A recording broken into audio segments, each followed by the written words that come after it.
going live? Are we going to make it? I think we're live. Who knows? This is kind of one of those days. I've been preparing actually quite a bit today, but as usual, it's amateur hour on Tuesday night again. Well, what would an amateur hour Tuesday night Bossier Watch show be if it were not us doing the amateur stuff? Yes, very much so. So let me make sure we're live. We've got about 9 people watching. It shows that we're on all of the platforms. So let's just do our usual Well, we double are live check. on Facebook. I see us definitely. As for Twitter, I don't Mm-hmm. know. I I don't know. Look, just got a YouTube notification, so we're live there. Yeah, okay. All right. okay, so we've got like 15 or 20 people done poured in the comment. I mean, in the thing there. Where are y'all watching from? Y'all in the comments, type up real quick. Tell us, are you on YouTube? Are you on Facebook? Are you on Twitter? Yeah. Curious. Where are you coming from? Let us know. That's a good idea, Mr. Lowry. So I guess shall we disappoint everybody right off the bat? Or shall we wait till after No, the no, break or what? no. You know, some people say that that's one of the things they, meaning you and I, do to get people to watch the show. And I'm not going to say that we haven't done something nefarious like that in the past.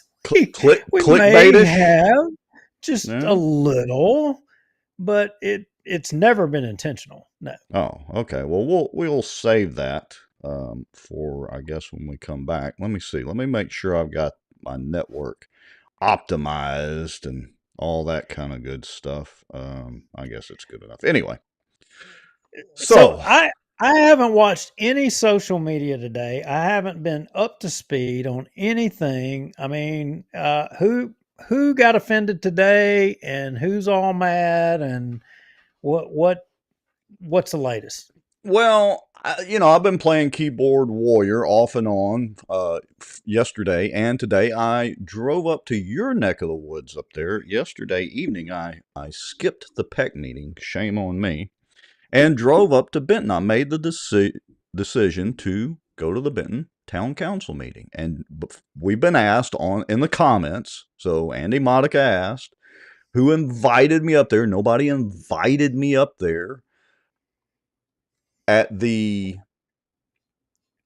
request of many people, we have provided some insight and some advice on different governmental type things. But I decided to go up there yesterday and just try out the big camera. I hadn't been up to the Benton Town Council meeting in what 2 or 3 years, something like that. I can't remember.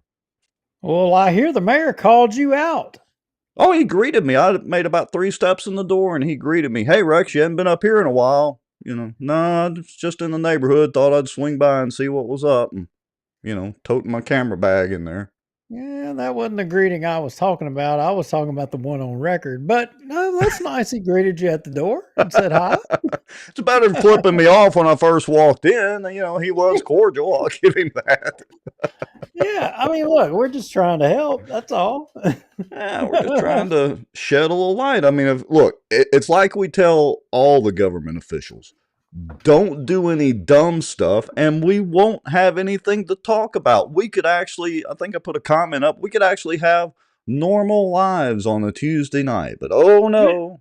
It could be fishing and hunting. We could be talking about Yes, fishing and hunting on Tuesday nights. that's right. It's starting. Let's see. It's teal. No, it's dove season started. It was opening Duh. weekend of dove season. Yep. Got a Teal week till seasons. a week away. A week away. Got a Okay, week till there. Yeah, and I knew October that. 1st, you know, those little rats Squirrel running around in the season. trees. Yeah, I love the squirrel hunt. As a matter of fact, that's probably one of my favorite things to do. Just brings back good childhood memories.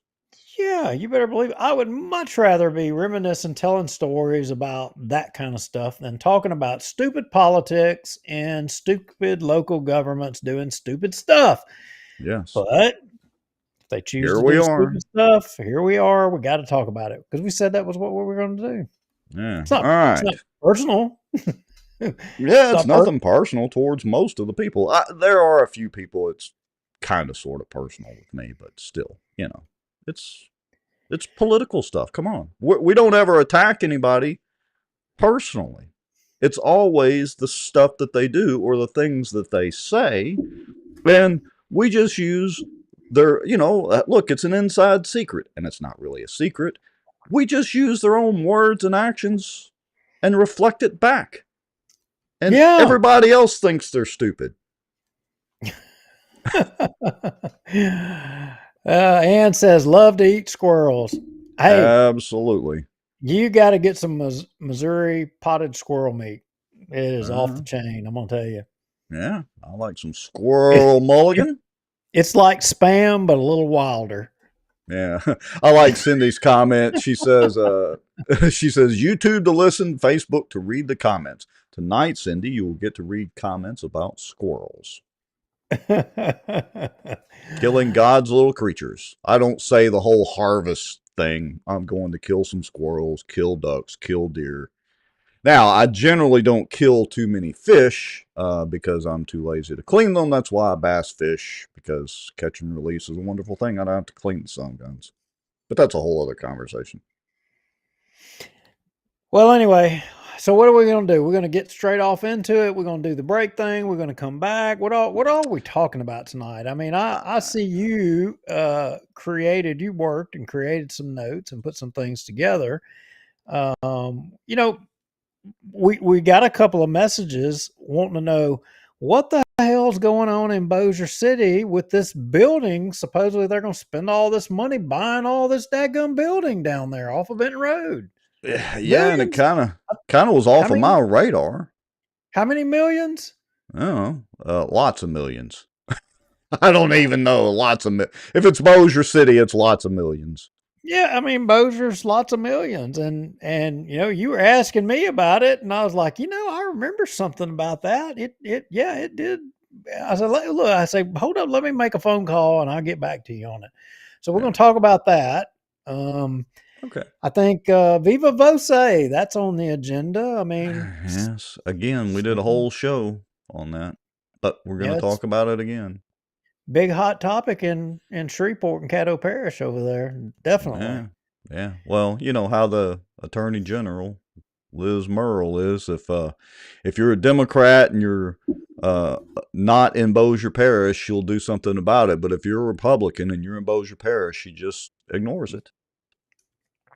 I mean, I'm wondering. I mean, if I'm over there from Caddo, I'm saying to myself, why didn't she just reach out and tell us to just have the meeting again and redo the vote in person?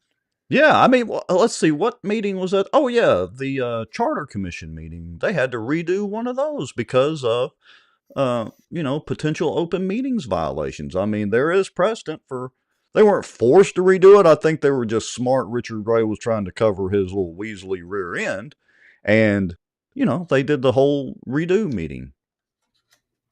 Oh yeah, but the interesting thing is if nobody would have ever said anything, I mean, they would have just But it just kept going.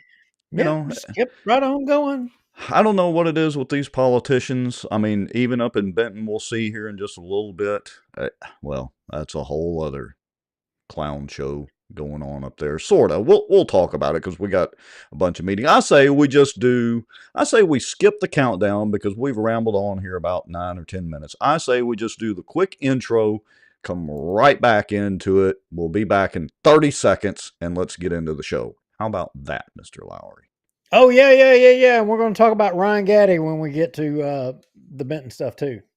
Oh, Yes, is he one of the right? Benton Bullies? Aren't we going to talk about Ryan Gaddy? I'm sure we'll mention it somewhere because we have to Or mention a cease and desist letter, and that's going to throw the dander up of certain friends of ours. But anyway, somebody says I need a better hat. let's see. Well, Now, if I'm not going to bite. See there, people baiting me already. I'm let's not see going to if I bite. can hold on. I might can change the fade up your Casper. See you later, Duke. Oh, let's do that right there. That makes your hat look a little better. What I can is change. I can change hats. What does he want me to do to put a Parkway hat on? Is that what I got to do? Put a Panther hat on? Wait, wouldn't that be like disloyal to your Houghton roots? Well, it would be, but I got to tell you, I'm not going to put no. Well, see, I'm not going to fall into that trap. I mean, he can wear that Uh, Parkway hat. uh, I'll leave it there. I'm gonna leave it alone. I'm gonna shut uh, up. Digging look, a hole. Digging a we hole. we like our Sobo fans, and hope that they kind of at least like us a little bit. All right, let's. I'm gonna hit the little intro ads. We'll be back in 30 seconds, and we will dive right into whatever we're gonna talk about. Here we go. This podcast is brought to you by the Outdoor News, fishing and outdoors for our area. Acadiana Mortgage, over 25 years in the mortgage business. Pelican Training and Consulting. Reach out to Julie Ferris. Smarter Geek, making technology easier. And folks sharing information and watching out. Now, grab your popcorn and a drink. Here we go. Yep. Yep. You better hurry. Okay. Gotta be faster than that, Mr. Lowry. So if you wanted me to change hats, so here we go. I'm going to put on my tinfoil hat. There. Oh, so why do you have your tinfoil hat on tonight? I mean, are we going to get into conspiracy stuff, or are we actually real stuff? You remember back in the early days, somebody brought up to me earlier this week about some of the things that we covered in the early days of Bossier Watch. Right. And remember, we had a thing called Cockroach of the Week. Remember that? That was Yeah, pretty cool. I remember that, and we need to get back to doing that. We do. I mean, there has been so many people who have been worthy of being the Cockroach of the Week. And, Right. back then, a lot of people, and part of the Cockroach of the Week thing was, I'm trying to recollect now. What was it? Somebody made this statement about the things that we were saying, and it was somewhat suggesting that we were conspiracy theorists and, putting out a lot of fake stuff. But as it would turn out, I think after all of these years, I mean, a lot of what we have said has come to fruition. It's true. Well, look, our whole premise from pretty much day one has been to point out the good old boy stuff, the stuff that gets, that goes on in Bossier that everybody knows it goes on, but, kind of gets swept, I don't know, under the rug or off to the side or kind of ignored, and to give the inside baseball to that. And we are biased. We proudly inject our bias, and usually you and I agree. There are some things that we don't agree 100% on, but we inject our bias. And when we have guests on, like, I invited both James Friday, the mayor of the big town of Benton, and Stephanie Collier. She is I think her official title is the clerk. I invited them both on in case they wanted to come on and, had any of the things that some of these meetings that they wanted to address. It's still an open invitation, even if they want to pre record that. And we'll show it maybe next weekend. And look, like we always say, that invitation is open to any politician or political candidate. So it's hard for us or for you to leave that tinfoil hat on or aluminum foil hat on too long, because a lot of what we say and do is based on stuff that's been sent to us that we kind of go through and make sure there's an element of truth, or just stuff that politicians say and do with our bias and our opinion on it. Yeah. So in addition to all of that, I wanted to take a step back and we started talking about Parkway and we mentioned Halton and I may have said Benton, I may not have said Benton. Hey, I'm just wondering, has any of y'all followed any of this bullying stuff? The latest iteration of bullying within the school system? You hear anything? Well, I've seen some of it on my Facebook feed and social media and all that, but I haven't dug into it. Now, I know we've talked about bullying before here, and it seems like Benton was brought up before. I mean, I'd have to go back and double check. But this is not the first time we've done it. What's going on now? Hatopia tonight. I like it. Yeah. Well, allegedly, no, I shouldn't say allegedly because I don't, it's not allegedly, but there has been apparently another bullying incident in the town of Benton, or not You the don't town of Benton, say. but Benton High School or up there. And Well, all right, but let me interject something for a second and then we'll proceed on. So, I don't want to sound crass about this, but another incident, it's a fact of life. Bullying goes on at literally every school everywhere. Now, I don't know what seems to be the issue with Benton, but I mean, it's not like it's a, oh my goodness, somebody got bullied. It's like, hate to say it, I've talked about it before, it's part of growing up. But continue on. So, what's the deal? well, no doubt it. But why is it always? It seems like it's always Benton that there's this bullying thing. I mean, I too frequently and too often we keep hearing Benton and bullying. I don't know. It just seems like for some reason it's always Benton. But with that said, there's another instance of bullying, and as I appreciate it, uh, boy, my all of a sudden my my messages are starting to uh, Uh oh. blow. Uh, Uh oh. so as I appreciate it, this incident of bullying happened, and um, the parent of this person apparently went to the school board or the school system and said, "Hey, let's do something about it." And as I appreciate it, it may be wrong. I don't know all of the facts, but as I appreciate it, pretty much it's the song and dance as I understand how things go is they meet just to gather information. And I'm going to say it the way I think that this is the way it is they gather information of just how best to defend themselves, the school or the school system. It's not about trying to stop or prevent or but it's about protecting the institution and protecting themselves. So, So, it, that, is your premise? So let's go down this rabbit hole just a little bit. Your premise is not necessarily that the school board actively promotes bullying. Surely, I mean, they don't do that. But your premise is that, hey, when these issues arise and are brought to their attention, their first thing is to go into defensive action mode. Is that? well, it's the first response from the system or government. I'm not going to say teachers. I'm not going to say school board. I'm not going to say administration. I'm going to say the first response of government upon any allegation coming is to gather evidence, not give up any evidence to protect themselves, right? To protect the institution or to protect themselves.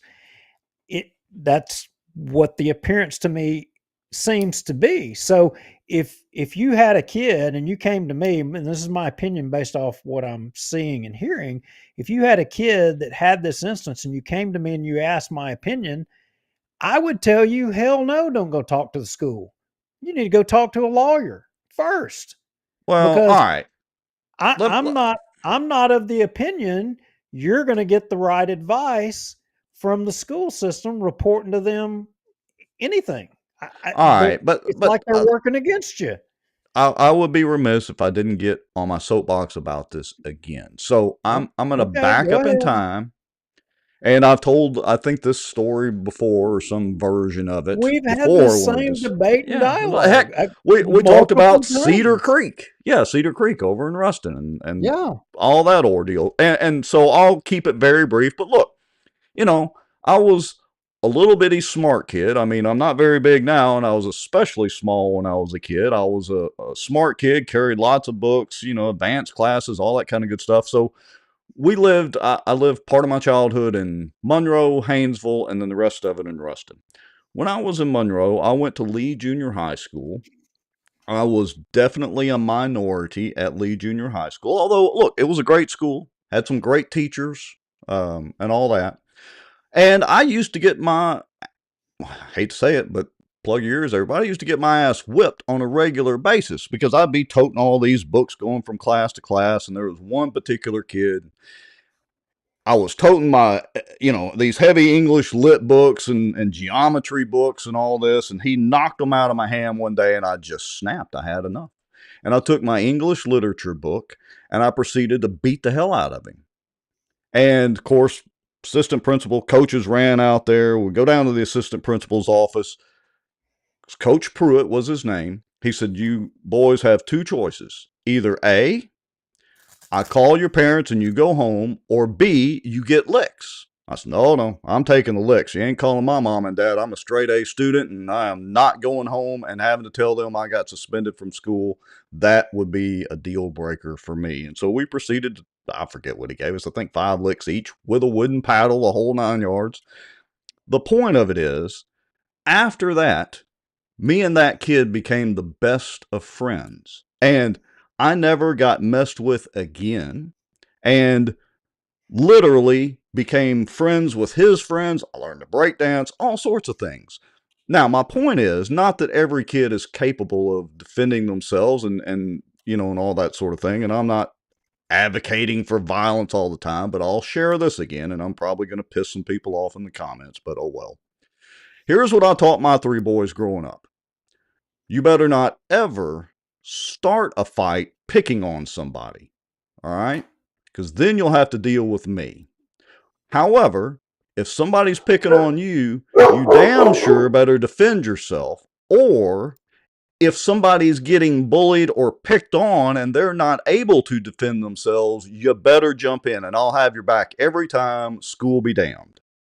And there were a couple of instances at Waller Elementary where that specific thing happened. Now, again, I don't know all the particulars of this case, and each case is different, and I get it, and kids are different, blah, blah, blah. But I'm just saying something has changed drastically in the way that we are schooling and disciplining or lack thereof kids. I don't know what it is, but I, I don't remember the cops ever. I think the cops were called one time at Ruston High. And that was because something that one of the students had done outside the school. And they came and arrested the kid at school. Yeah, I totally agree. It's different nowadays, and I think part of the problem is society. And again, I feel like, I mean, how many times have we had this? I feel like I'm saying Yeah. the same freaking things I've said on countless shows, and that is the problem. We're still talking about this crap. Something has to change. And but it's our society and the litigiousness of our society. What if, and I'm going to say this because when I was in school, I'm like you, I got into those fist fights. There's a couple of times I got my butt whooped, but there's a couple of Right. times I sure enough whooped some butt. Did I Right. ever go picking on people? No, I never did that. Was I picked on? Yeah. Did I draw blood because some people did that and they underestimated me because I was a short kid, 150 pounds, and they underestimated you? Daggone right, I drew some blood.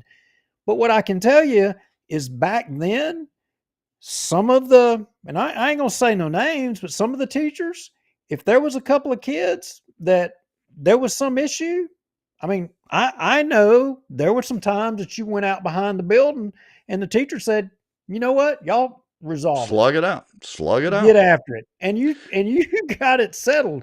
If it was a dispute, 9 times out of 10, the weaker kid, in my opinion, usually prevailed because I feel like they were more scared than the aggressive kid. And so therefore they fought harder and made a point. And I'm not advocating that that's what we need to do, but I'm just saying what we are doing is not working. And that's totally not where I was wanting to go with all this, because there is Right. a point to this whole story that makes this most recent, again, case that we're talking about unique. But but I don't believe, and I'm not saying that the system, government, is wrong because they're trying to protect themselves and protect the institution and keep from getting sued and all that. I mean, I get that. That's what they're trying to do. But I get that government has tied government's hands in having alternative ways of dealing with things. I get that as well too. And but here's what's different. I think that in this case, the parent of the child who was being bullied recognized that the system, government, wasn't going to do anything and were only doing the minimum what they had to do to protect themselves. Meaning, you know, talk to the parent whose kid's being bullied, get what information and statements you can out of them to be able to use against them if by chance it went to court. Mm. Mm. So as I appreciate it, what did this parent of this bullied person do? They reached out to the parent of the child that was doing the bullying. And as I appreciate it, the parent of the child that was doing the bullying basically just kind of was like, whatever, and blew it Hmm. off. So, Hmm. but here's the, and that may have happened before, but Right. here's the twist. Here's the twist. And this is a societal question that now we're looking at. And I can't say the parent of the bullied person is wrong because this is what we do right here on this show. And so I guess you could say in some senses it's a judgment of what we are doing as well too. But what did she do? Or what did some people do? Maybe I shouldn't say that it's her because I don't know that it was her. But uh, there was a post on the City of Bossier parody page Mm-hmm. that called out the parent of the bullier for blowing it off and not acknowledging it and blew it up. And a lot of people started calling the parent whose name out on social media, and there's a lot of people talking about it. Well, So and look, is it right to put it, if government's not going to take care of it, put it out well, there in the world for everybody to know? so let me kind of go around some of these corners here, and let me give some interesting things. Um, First of all, I want to acknowledge Christopher Davis's comment. He says, "I can say this: I've taught my son to do that very thing, talking about like you and I did. Once your kid fights back to defend themselves, then all involved are in trouble. Facts. I would agree, but I will say the exception to that rule is, Chris. Let me give you a real world exception. From Waller Elementary School, my boys and their friends were standing in, I think, the lunch line or whatever. This one kid kept messing with Michael, one of my twin boys. Michael told him, leave me alone. And I'd always told him, you give him one warning, try to stay out of it. But if it comes down to it, do not back down. And so Michael gave this other kid who was about 3 times his size the warning, said, no, leave me alone. And the kid shoved him again. And by the time the melee was through, Michael, this big old kid, was on top of Michael. Jeremy, his twin brother, jumped in on it. Ryan and Zach, their friends, I mean, there were like 6, 7 kids involved in all this. Anyway, the point is, they went down to the principal's office. Principal calls my wife. She calls me because they always try to have the guidance counselor and the legal counselor and the principal and the assistant principal and all these meetings to intimidate the moms. I walked in. I said, Michael, tell me the version of the story that happened. He told me what happened. I said, okay. I said, you're the teacher on duty? Yes. Well, what happened? Her version was almost verbatim from what she saw that Michael said. I said, end of discussion. I said, we got a choice here. Y'all are either going to suspend my son or do whatever you're going to do, or he's going back to class and we're walking out here. Y'all's choice. And if y'all suspend him for defending himself, I will go pay for the billboard to put all your faces all across the billboards across Bossier and Shreveport. He went back to class. Right. Now, So is it the appropriate thing if the parent of somebody who is doing bullying, I mean, it's their kid, are they somewhat not responsible? well, Okay, that inside Bitcoin. I mean, look. let me ban inside Bitcoin. Hold on. I mean, Some I'm all some about people, Bitcoin, but not trolls. All right, I don't. so Yeah, I'm out on Bitcoin. yeah, XRP, baby. yeah. All right, But so here's the deal. but let me address that because that's where I was kind of headed with this. So here's the thing, I taught my kids don't bully, blah blah blah blah blah, as I'm sure most parents do. And I'm quite sure there are kids that if I told their parents when we grew up how their kids acted towards me and other kids at school, they would be shocked to know it. Because kids can act one way at home and be completely different when they're at school. So I'm not always saying that we blame the parents. I would say if the parents are made aware of the actions that are going on and they don't take appropriate action to discipline their kids and stop the bad behavior, well, the parents need to be called out too. I agree they need to be called out. I mean, look, as a parent, it's your responsibility to teach your offspring, you know, morality, ethics, to make them God fearing kids, and teach them to respect people, and respect people as you would have people respect you.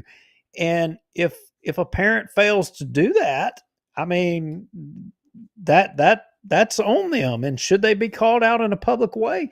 To the parent whose kid's getting bullied, I mean, I think it's a fair thing to put it out on social media. Let's face it, social media is the new way of getting attention to subjects or issues that otherwise wouldn't get any notice whatsoever. So I got no problem with it.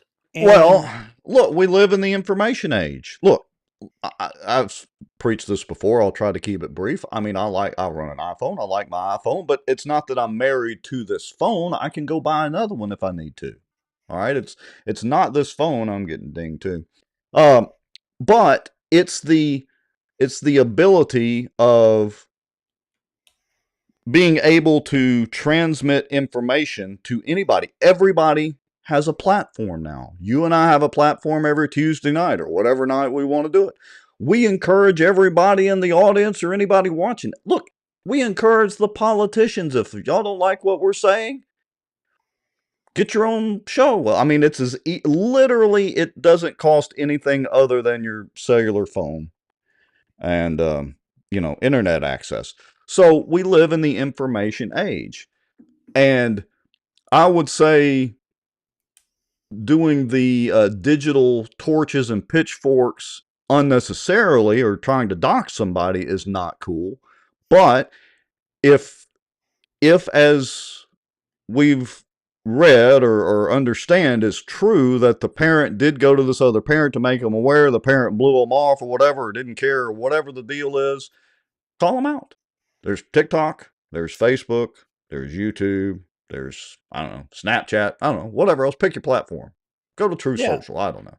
yeah. So, look, there's about 90 of y'all watching. I mean, what do y'all think? Do y'all think, if the parent blew it off, should they be blasted on social media? Is that an appropriate tool to draw attention to a subject like this? I mean, I don't. My personal opinion, you can't depend Uh on oh. the system. So Well, well, all right. So I don't know if you got this notice too, but I just got a text. So I want to share this. I'm not going to name the names because I haven't vetted this. It is a screenshot of a legit comment from Love Shreveport. But according to this comment, the lady making all the noise about her kid being bullied was in court Monday for hitting a school bus driver. So I don't know. There's no telling what one thing I was taught many years ago was um, nothing is ever black and white when it comes to things like this, only infinite shades of gray. So there's the facts of what happened. So, for instance, let's say this kid got hit on the bus or at school, wherever it was. That is a fact. Okay, especially if there's any camera footage. But what led up to it or what happened after it, I mean, that's could be subjective. I don't know. So, anyway.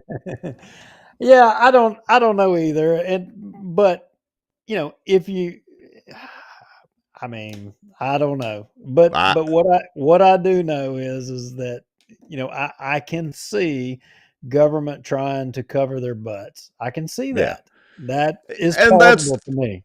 that's the political time with us. Honestly, I hope none of the kids involved in this were seriously hurt. Um, but we always want a political tie-in, and the political tie-in here is this is or seems to be another instance where the school board is not taking decisive action. It appears that the school board, like you said, is taking defensive action, Well, and right? you're saying school board. I mean, Or maybe actually, it's I just don't. the school.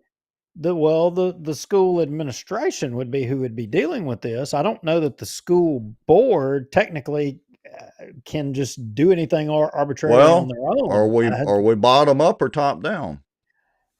That's a great question. That's a great question. I kind of view the school board and the school administration as one and the same. I Me don't too. view there being no difference between the two. It's all one. Because the But school board and the administrators of the school board will become aware of all this, and I'm quite sure aware of all this right now. So, and I'm not accusing any that's of, why I'm saying government. Just yeah, saying government. yeah. Well, look, I have to halfway kind of blame the lawyers. We're so litigious now. You can't have a schoolyard, parking lot fight anymore without getting the authorities involved. So anyway, Yeah, yeah, look, yeah, y'all yeah. let us know in the comments. Agree, disagree, or are we stark raving mad? And look, it's not like we're super old school. We're about the same age. Everything we're talking about happened in the '80s. It's not Yeah, like it that's was that right. long ago. So Well, anyway, speaking of, I mean, what the heck you talking about agreeing with Hal with Bozer now? I thought we were oh, dead I to forgot him. about that. We are dead to him, but every now and then, you know, he puts out something that at least I agree with it. So give me a second. Let me switch screens and let me put it up on the screen and let me see if you and everybody watching agrees with it. So let's see here. Let me click this button and let me see here. Here we go. I'm going to drag it over here. So I'm going to give Bozier now credit. This was in an article that he posted. Bill Alley. Recognize that name? I Landmark do. Realty I in know Bossier. Mr. Alley. I know Mr. Alley well. All right. He has been very attentive at recent meetings, along with his compadres in the apartment rental and all that business. You remember all that was going on with the water meters and that whole situation. Yeah. And so, according to Bozier now, according to Bill Alley, he wants to encourage everyone, and of course we do too, to attend the city council meetings tomorrow, or the city council meeting tomorrow, and their administrative meeting or executive session meeting, and of course all future meetings, but specifically tomorrow to actually thank the council for its transparency. He says, quote, according to Bozier now, we need everyone to attend this meeting tomorrow at 3 p.m., if possible, at the Bossier Council chambers. Please encourage everyone you can to attend this meeting. We want to fill the council chambers with standing room only to say thank you to the 7 city council members for bringing transparency to our city government. We want to send Mayor Chandler a strong message. No more increases in taxes, sanitation, beautification, EMS, or water bills. As we all live within our means, the mayor and his administration need to do the same thing. Again, we want to say thank you to the 7 council members and send the mayor a loud and clear message. Hey, Tommy, no more increases. What say you, Hey, Mr. Lowry? well, I find it interesting that Mr. Alley is wanting to cut off money to go into beautification and wanting to send a strong message to Mr. Chandler. I'm wondering if he thinks Mr. Chandler is going to try to put a statue in the roundabout right there where the old shed road is. And do you have any idea what the statue would be? I think I know. Let's see. Would it be a statue of a parking lot? No. Would it be a statue of a Tahoe? It'd be a No. Tahoe. You got it on the second Tahoe try. statue. All right. Yeah, I have noticed that roundabout's looking a little bare. And I mean, what the heck's another $300,000 or $400,000 put a statue of a Tahoe? I mean, arguably they could stand a Tahoe on end out there in the middle of it. Yeah, but Tommy wouldn't have that'd be second rate. It wouldn't be cool if Tommy didn't have gold handles and spinners on the tires and Oh it was yeah. spinning around. That's what Tommy would put. I mean, it'd be But cool. look, he'd have a spot to do You know what? selfies. Yeah, but here's the thing. You know what? It wouldn't have no stickers. You're right. It would be decal free. Hey, speaking of decal free, I want to skip ahead for just a second because you reminded me about that. So I got some pictures, or well, we got some pictures of the Benton mayor's official vehicle or the Benton town official vehicle, whatever, minus decals.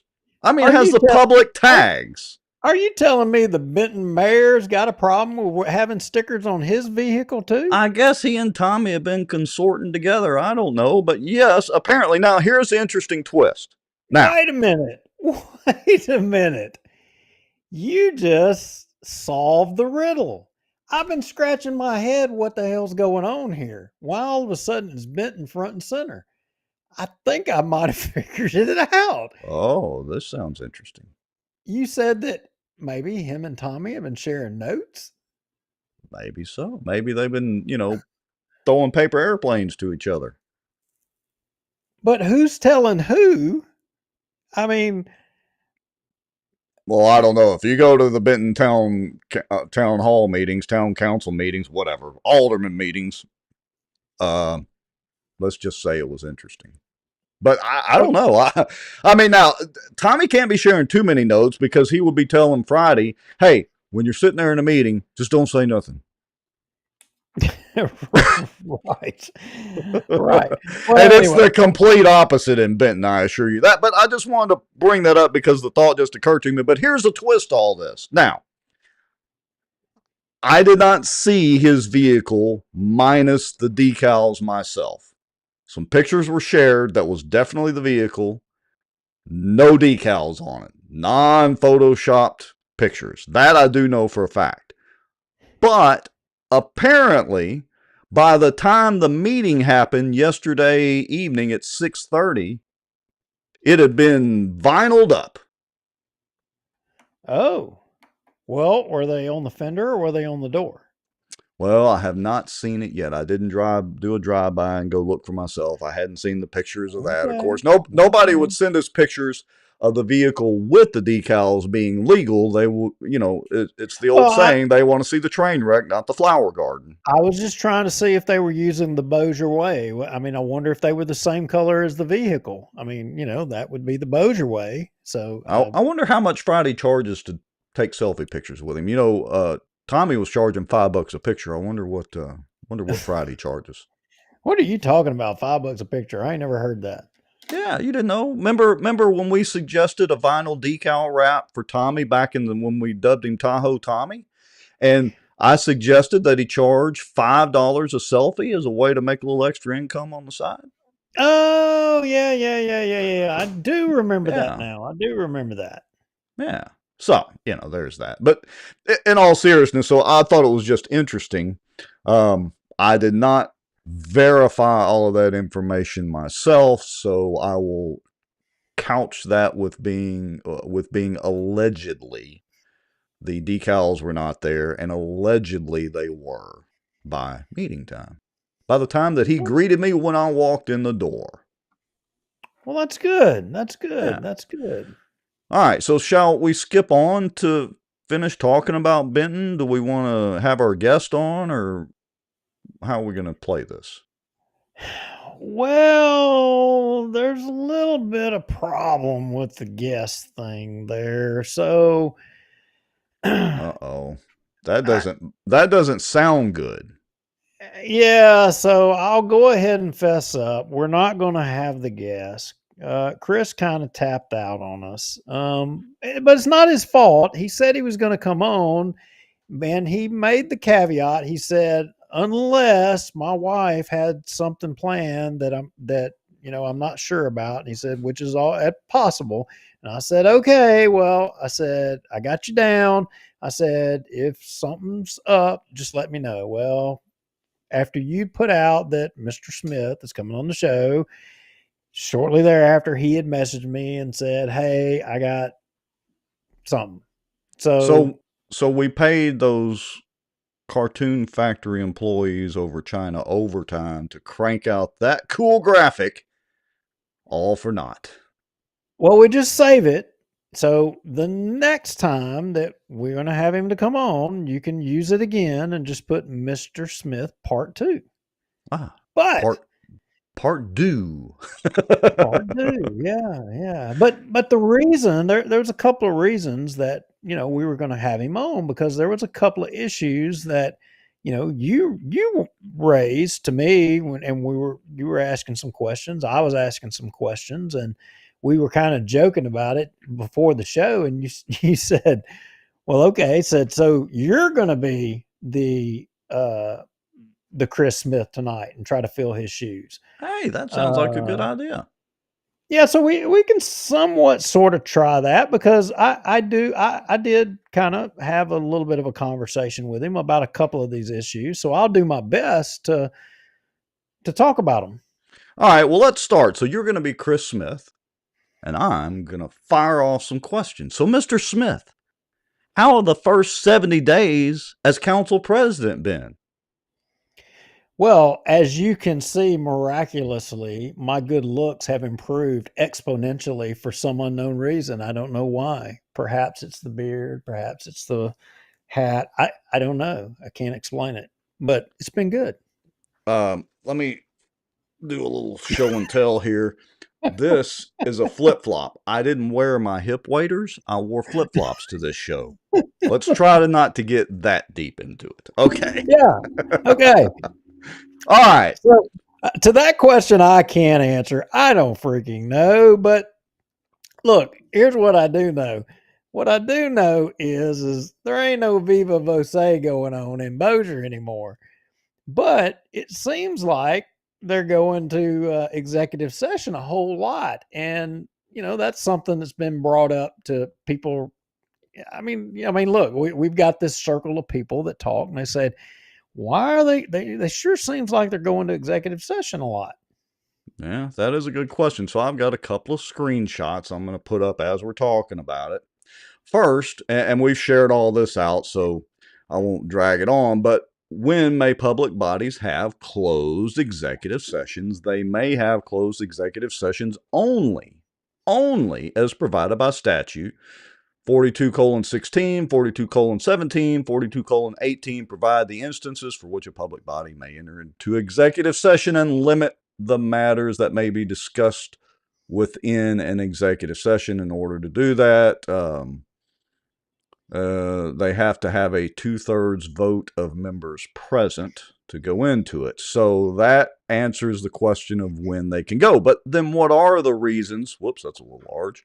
What are the reasons for going into executive session? Well, discussion of character, professional competence.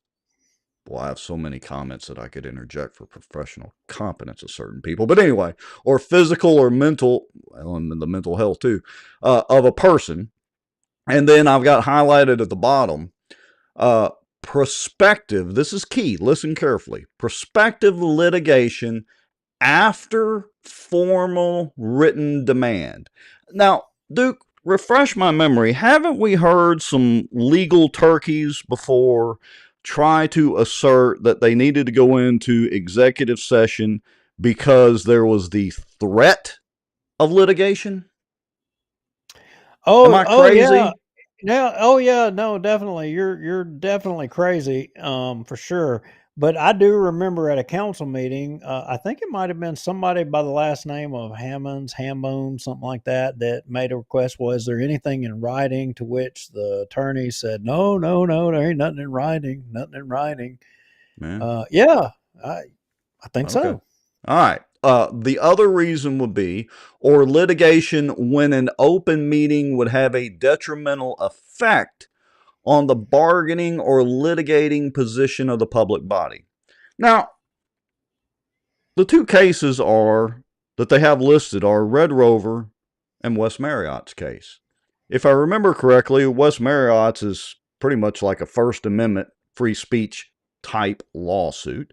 And Red Rover is straight up, y'all have all seen the video thousands of times, straight up the city attorney's office, which that brings in a whole other argument with executive session, but the city attorney's office trying to call the shots and have somebody issued a ticket, basically a semi quasi arrest for literally no reason, according to the officer on scene. Not us making that up. The officer's actual words. Y'all have seen it in the Red Rover video. So my question would be to Mr. Smith via Mr. Duke here, Mr. Lowry, would be what detrimental effect would a open meeting have on the bargaining or litigating position of that?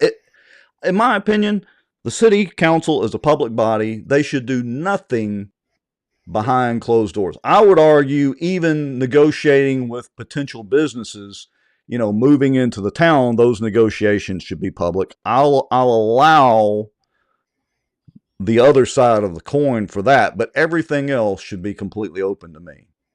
What say you? Well, I mean, look, your your elected officials, whether you like it or not, have a fiduciary responsibility to the city of Bossier, to the elected office that they're in. That's what they have to protect it. And if, say, for example, you knew that you had that public hearing and your attorneys were a part of all of this and said something um, that may cost the city who you're supposed to represent more money. And this is not Chris talking. This is just Duke.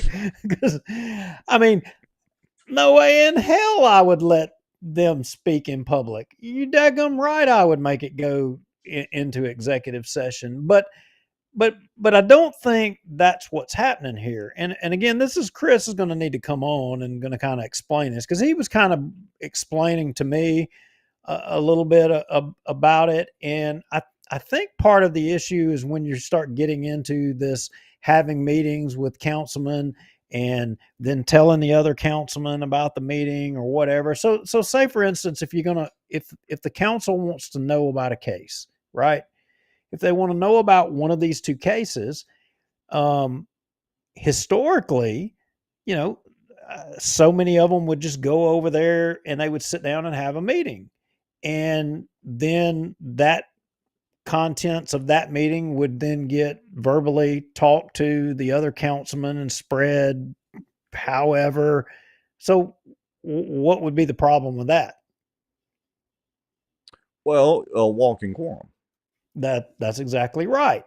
So the only way that you can really and truly have a discussion about, and every councilman be informed on all of the issues is to go into executive session on this deal. I mean, But they don't if have to go into they don't executive have session. That they is don't my point. have they don't have to, but if you I'm this is the Duke part speculating, if you knowingly did it in the public and people who are partly responsible in these cases in particular said something that may be damaging to the city and cost the city more millions of dollars, if you knew that potential was there, would you be breaching your fiduciary responsibility to the city and the citizens if you There did might it knowing that potential is there?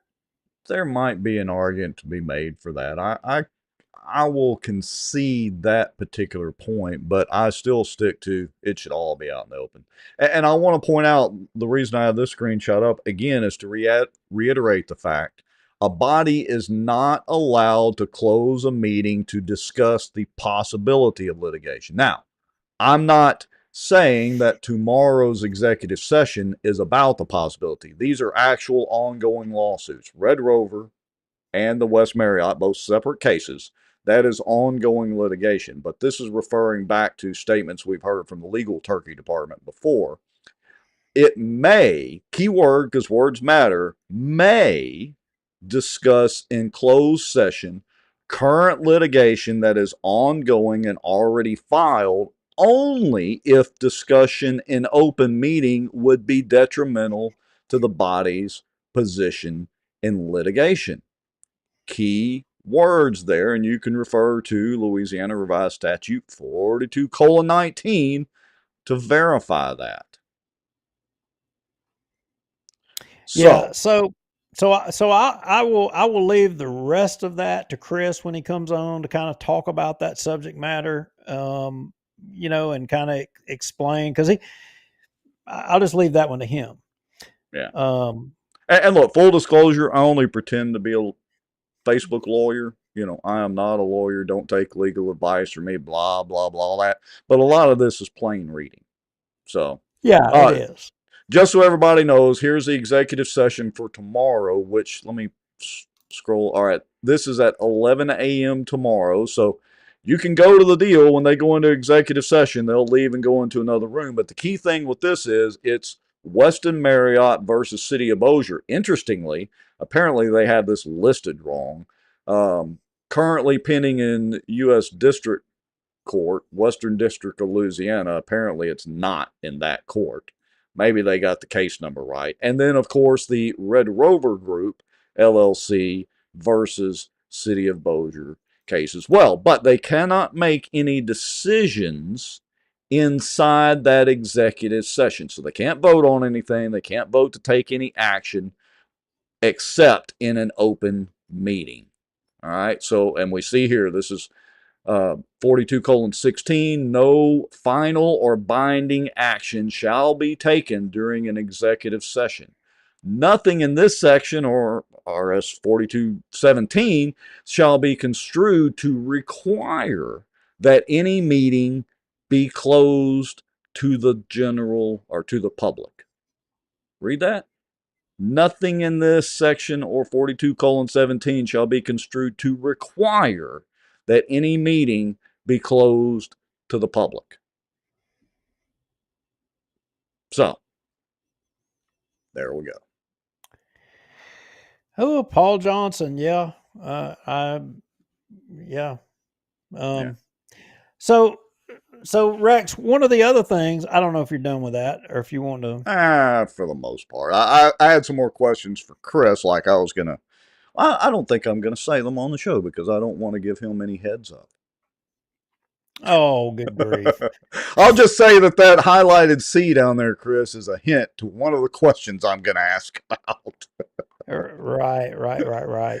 And not picking on Chris. Generally, I think Chris and the rest of the council so far has done a pretty good job. Yeah, and I got to tell you, I had forgotten, so we got a couple of emails. People were saying, because I think one of the things coming up was about the purchase of that building off of Benton Road. I don't remember how many millions it was or something like that, but it was quite a bit of money or something or another. And I'd forgotten what that was all about. I mean, it's sad to say that, we kind of look at things and then it goes by the wayside, time flies by, you forget about it. So I had to call Chris and ask about that particular issue, say, remind me about the deal on this or whatever. And he started talking and it started clicking in my head. So the city is in fact purchasing that building. And the one that we're talking Okay. about, when you go over the overpass, over the train tracks by Tubbs Hardware, and I don't remember maybe it was Was it a General bank or Dynamic. something? It was It a used to be. bank. Yeah, it used to be a Yeah. bank a long time ago. By the McDonald's and where the road kind of winds together and that red light's right there. Yeah. Azaroos, and you go to the heart of Bossier, you turn right there by it to go to the heart of Bossier. Yeah. Anyway, the city's buying that building, and um, which seems kind of extreme to me. Yeah, I get it, but um, what's going to be happening is the Council on Aging. I mean, do y'all know where the Council on Aging is? The Council on Aging is in a dump of a building down by the old Bossier High School. And there's numerous other organizations that are going to be all moving into that building that come from other city government proceeds. And it's going to basically consolidate a lot of different, entities that get money out of the coffers into one location. As I appreciate it as well. Now, this is, and again, Chris can come back and clean this up and tell y'all, because we had a really quick conversation, and I'm just going off of my memory. And look, I'm 55 years old, and my wife is now 55 years old. So yeah, we're getting, counting the days to being able to get a discount, right? But so your water bill, Rex. Mm-hmm. If you want to go pay your water bill, guess what? As I appreciate it, you're going to be able to go in, and there's going to be a drive-through in the city of Bossier where you can go and pay your water bill, and you don't have to get out of your car, go through security, and hike a mile from the parking lot at the complex to go inside and tend to your business with your water bill. Why You'll be wouldn't you able to just pay do it it. online? Well, you could do that too, but I think they charge you extra for that. But Well, if they you do, want but to you go, burn up gas. what if you're out and about? You had to go get a Big Mac, and you're right there. Okay, good point. Fair point. Cost basis thing. That's what you should have said. Well, okay, I get it. Your cost basis still costs you. You're a little slow tonight. Anyway, but you Yeah, got yeah. to drive through. I like Right. it. I like Okay. it. Okay. And so then he started talking about that these other buildings that they're having to put this money in, that they're going to be able to end up disposing of those properties, disposing of the expenses that it costs the city for insurance and maintenance on all of those. And they're going to consolidate, you know, all these different places into this one place. And, I think um, there's going to be some aspect.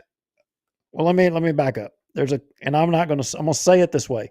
A couple of public safety aspects are going to be in that building, and what can be disclosed or what he wants to disclose, I'll leave it to him to say when he comes back home. But there's a lot of different entities that are going to end up being in this building. Okay. So Well, I don't have so much of a problem with. I was the way I read it, or somebody had posted something or commented maybe um, that they were gonna lease this out to private businesses. And that I kind of had a little bit of an issue with. But if they're going to use it for legit, governmental services or whatever, I mean, what's the $4 million among friends? right, and Val Baker says, but the 4 million can't come from one fund, so they have to get it from another fund. That's correct. And uh, part of the deal was the monies that they were going to use. It had a specific use that it had to be used for, and one of the purposes to which they want to be able to use this building for.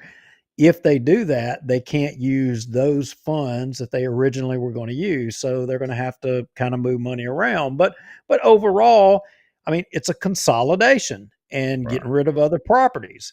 And I think I think it's a smart move. I think they're being wise. And at first blush, I was like you. I was like, oh no, no. I mean, the libertarian in me is about, this is Well, government but trying to do things they shouldn't be doing. let me ask this, and I've not checked in a while, but it's my understanding that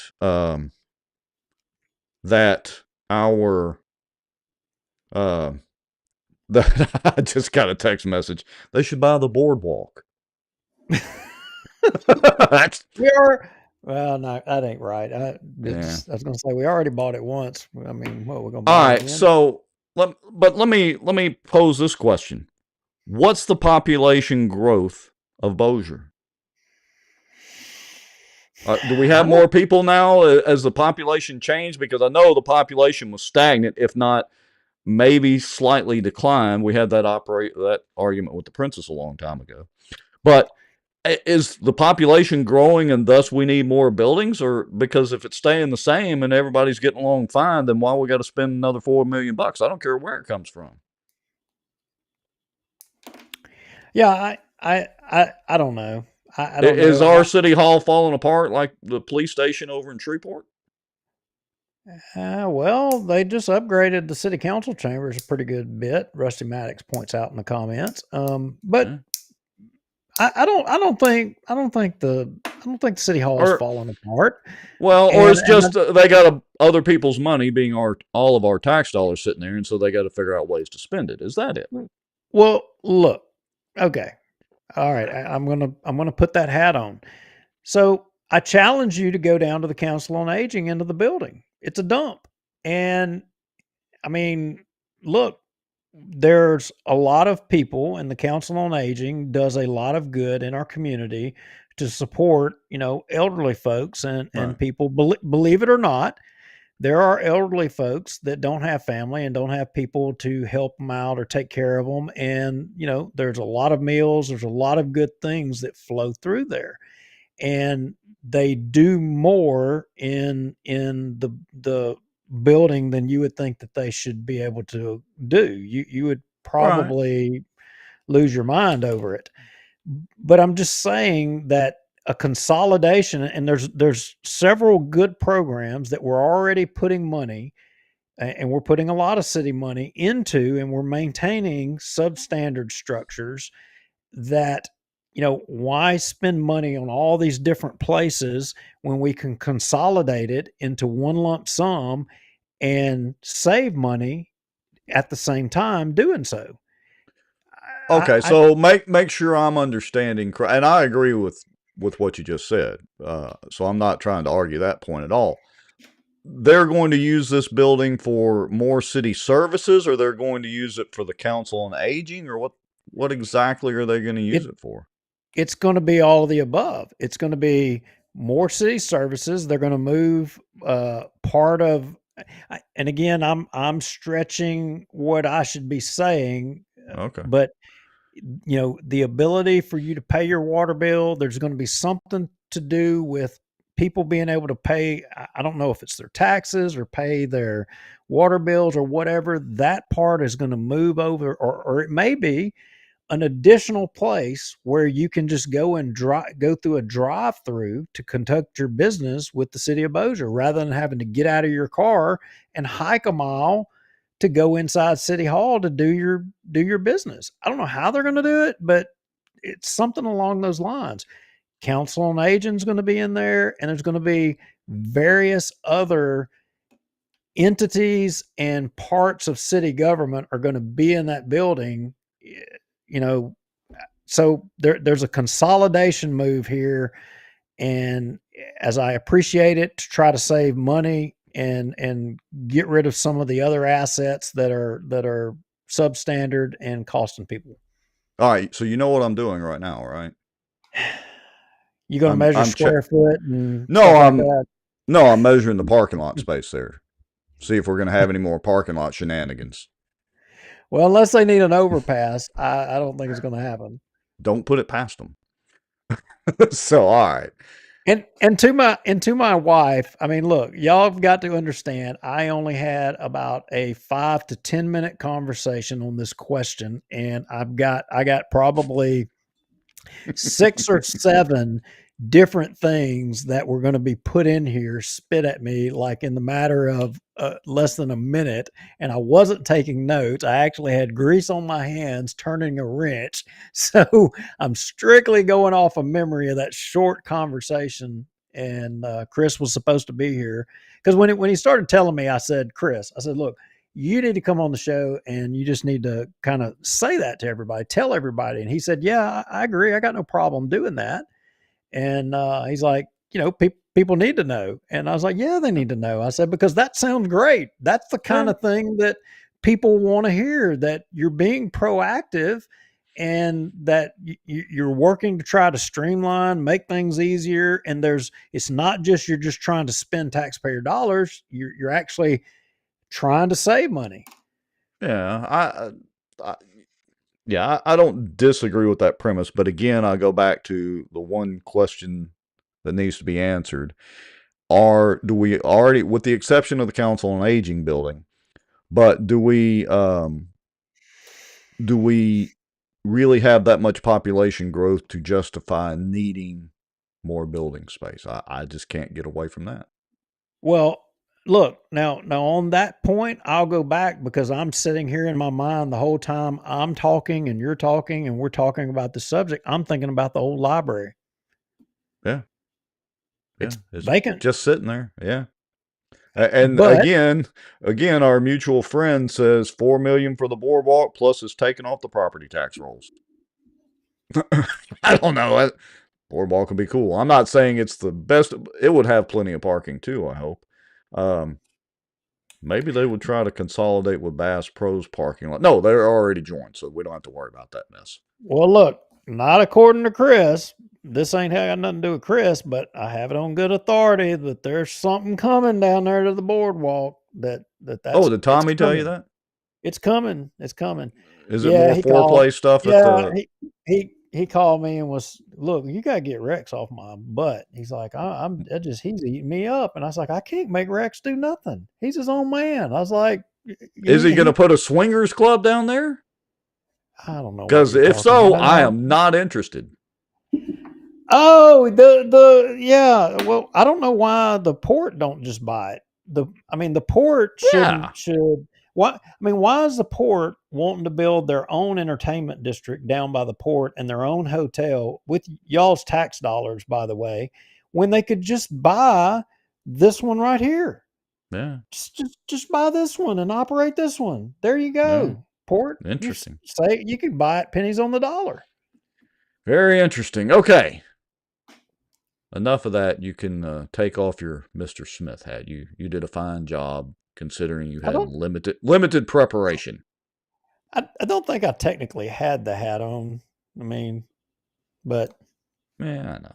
Just got to give you a I, hard time because he was going to be a guest. I made the minions in the cartoon factory. The Chinese minions work overtime to crank that out at the last minute, and then he's a no-show. okay, well, he owes you for that. That's He on does. him. Other than that, since July, I'm pretty good with Mr. Smith, but he's going to have to make up for it. And I'm going to take the softball questions when he comes on the show out of the list. No softballs. Well, see, now he's never going to come on again. Curveballs only, Mr. Smith. No, I'm just kidding. I do hope he comes on because he has been one of the more consistent councilmen with coming on the show a couple of times. Yeah, So that's there's right. that. Even Oh, when he was not happy with me. well, and he did come on to confront us, or Yes, like he it or did. not, whether you agreed. He came on to confront. Yes, he did. I give him absolute credit for that. So, Hey, anyway, Jeff Stadall said the old library is supposed to be consolidated into the history center. where the hell is the Well, History Center? I don't Why do know. we I need want a bigger History Center? Not that much history's gone by since they shut that library down. You think 50 years from now they'll mention Bossier Watch in history or Jeff Sadow Hey, I have so many comments for that. or Marty Carlson or any, you know, people like that, Jim Yeah. Wells? You think any of the people who have called out and pointed out the historical problems within Bossier, do you think any of those names will ever make it They into they history? should they should mention Hal and Bossier now for his part that he played in increasing the transparency of the current city council. Bill Alley That's should right. thank Hal They should for thank for Hal the role that he played in literally changing city government forever in the city of Bossier. But I single-handedly. digress. Yes, Single-handedly. but I digress. It was I just can all Hal.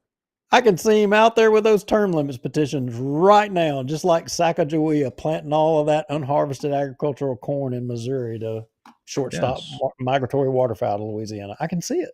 Now, I wonder if this person who keeps peppering my text messages has some kind of financial interest in the boardwalk, and that's why he's trying to get the city to buy it. I'm not Oh, going to name his name.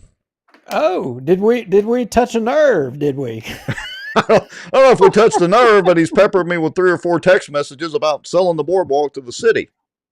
Look, Which I don't, that's not a bad idea. I got to do something with the boardwalk. But anyway, I don't know who that is, but y'all are missing the boat. You barking up the wrong tree, dog. You need to be buying Pierre Bossier Mall. That's Oh what you yeah, I need to forgot be about that. buying. That's the Yeah, yeah. property to buy. Well, okay. Shall we move on and let's get on the Benton stuff because that's going to take a few minutes, and I don't want to go super drag this on too terribly late tonight. Oh, well, Shall we shift gears? yeah, let's go to Benton and let's see what Benton's got cooking up there. You know, for once, it's not Bossier City that's stirring up and causing controversy, but Benton is actually top of the food chain. Yes, they are. All right, so give me just a second. Let me do my little clicking here. I got the wrong thing about to pull up. Da da da da da. That, and I think that should be it. Okay. Hopefully everybody can see that.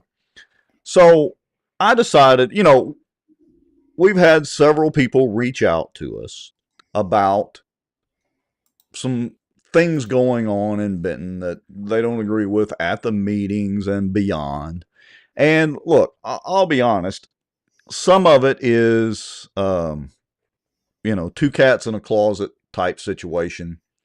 But I gotta say, after watching Chris Redford's live stream, and we reported on last week the town council meeting from last month, or maybe it was a couple of weeks ago when we reported on it. And then last night, I was sitting there and I literally was flipping a coin. Peck meeting, Benton Town Council. I chose the Benton Town Council. Plus, I got to pull out my cool camera and audio gear and all that. And so I decided to head up there, which I hadn't been up there in quite a while. And as you alluded to at the beginning of the show, I mean, I didn't even make it 3 steps in the door, and Mr. Friday was greeting me. He was cordial, but reminded me that I hadn't been up there in a while. And, you'll see that comes into play because he asks a couple of people, or he reminds them that they're not residents of Benton, which doesn't matter under the law. Anyway, so it was something else. So I've got a bunch of stuff. I'm just going to roll through this pretty quick and stop me with any questions. And anybody that is from Benton, you may want to tag your friends. And we're about to watch the town council meeting, board of aldermen meeting from last night. All right. So right out of the gate, Miss Tiffany Manning, she is one of the alder women, I guess would be the correct term, or the aldermen from up there, and she's asking to amend the agenda for timely packages of information, and that's going to come into play. Pay attention a little bit further into this. So here we go. Agenda tonight? Okay, I'm sorry. Now it's time. I would like to amend the agenda because we need a policy on council receiving the packets timely to discuss an ordinance for advanced delivery of the council meeting packet. All right, so basically the contention is they're not getting information in a timely manner before the meetings. And you're going to see that this must be true with a couple of quotes, including from the town attorney, Neil Irwin. And so she's making a motion to amend the agenda to add an item. And, in Robert's Rules of Order and all that, it would require a unanimous vote to add something to an already published agenda. And Friday here, listen to what he tries to do. I'll let him speak for himself.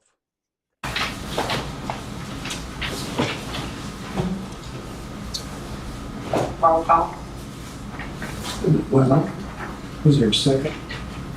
Second. Thank you. Now she's got a second. All right. Here we go. Now, before y'all vote on this, I would rather that y'all discuss this at a workshop instead of put this on the agenda tonight. So that we can discuss this in detail. And some of the people don't understand some of the rulings that y'all pulling up. So, did you hear that? Kind of hard to fully understand because air conditioning was going, but he said First thing I heard he said was need to have a workshop meeting. Yeah, a workshop meeting, which would be attended by more or less people in the audience, usually. Less, right? I mean, now, granted, look, I've got a pan shot that I don't show and hear that in my phone. It was almost standing room only in the little town hall. And then he goes on to say, you're right, workshop, and because some people don't understand all the stuff they're talking about. All right, so let's Okay. let's just let them continue. Okay. If y'all would, I'd like to table this and put it in the workshop situation. So let's, have a, Mr. Neal, is that how, added, amendment goes? That is correct. Okay. You make a motion, it's been seconded, and there has to be a vote.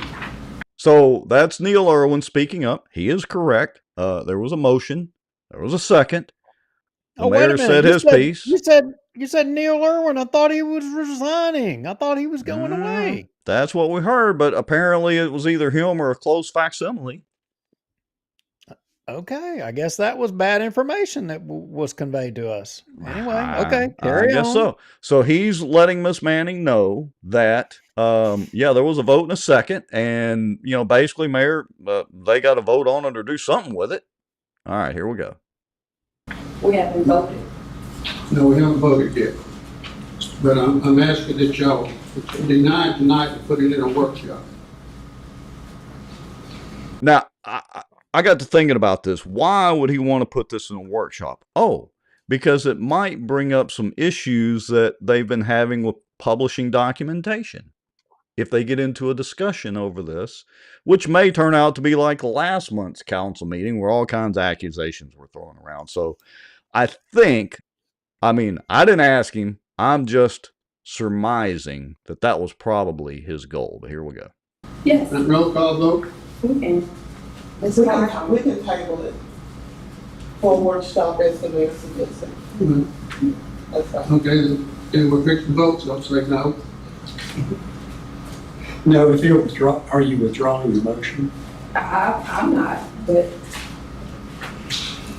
No, I'm not. Okay. Is the second being withdrawn or not?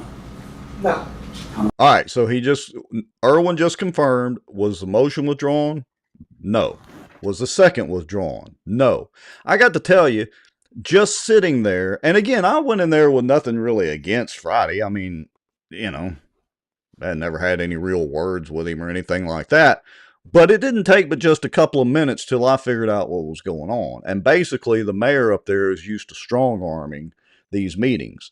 And so I advised several council persons, not just the two ladies there, that they need to look up certain information so they can learn how to fix the basic core structure of how those meetings are conducted. And they do have the legal right to do that. So, any commentary yet? I mean, we're 2 minutes into this. Why have they not voted? I don't. What's the discussion here? I mean, they made a motion, and you're asking them to table it or to put it into a workshop, and they're saying no. Just He's vote delaying. on it. If you don't want to vote on it, I mean, if you don't want to do it, just all it takes is one of the other people to vote no. Yeah. Why are you talking about it and droning on about it? I want you to notice a couple of things. See if you catch something that's missing here in a few minutes. And here in just a couple of seconds, we're going to get to see the vote, and I want you to see the vote count.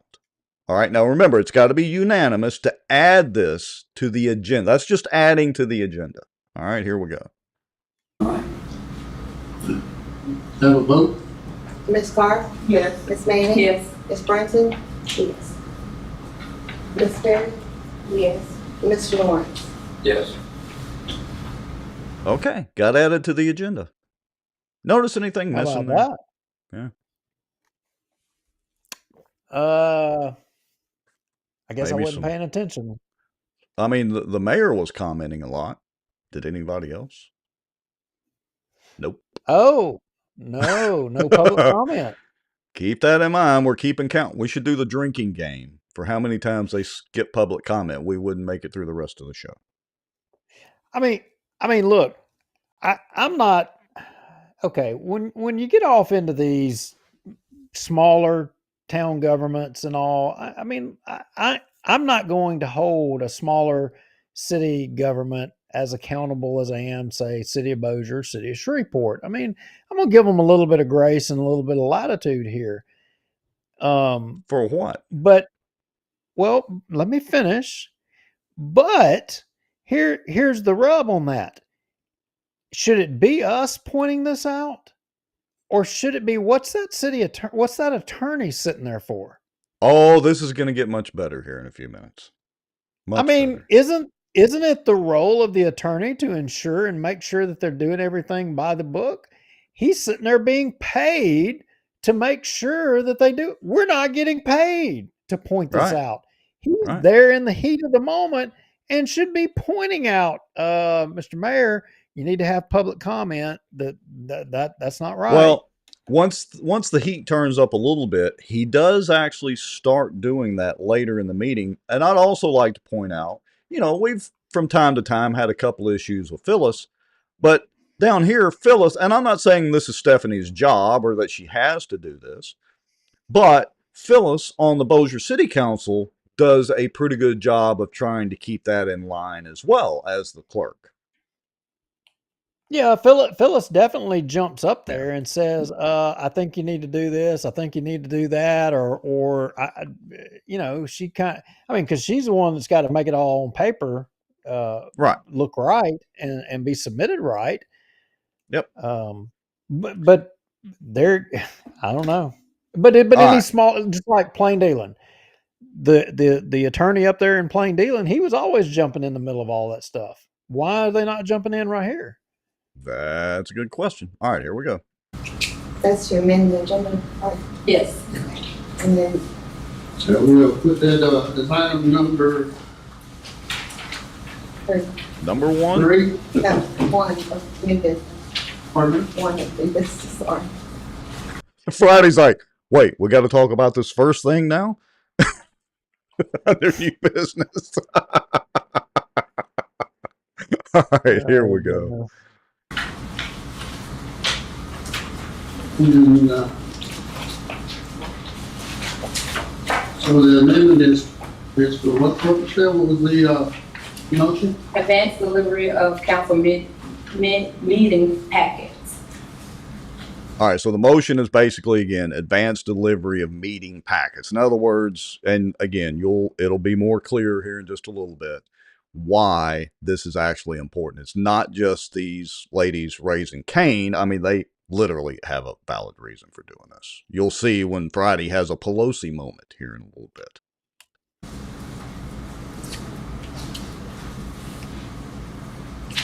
All right, so I'm going to jump ahead. Here's the motion to approve. I want to push back on something right here. I mean, Okay. Jerry Castellani said, no, the clerk in Benton influences decisions, at least when it comes to water rates.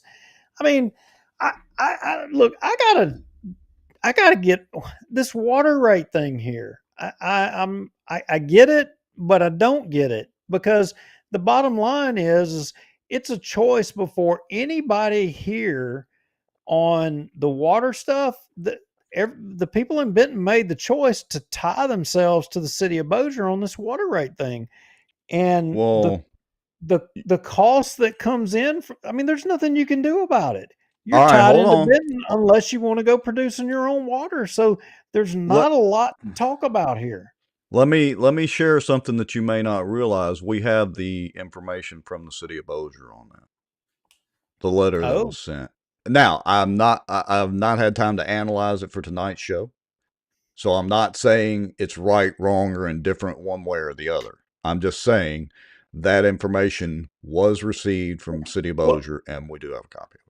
Yeah, well, we know that the city of Bossier sent the letter telling them that the water was going to. They did that in January. Right. I mean, we know that.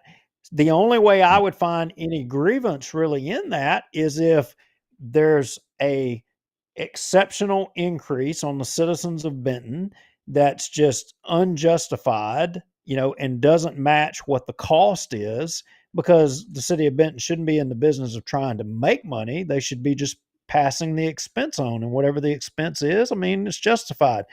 Now, I think in some of the arguments that they're having here is whether or not you're putting the expense now and the expense that's going to come just a little bit down the road and doing it all at one time, or doing it a little now and a little later.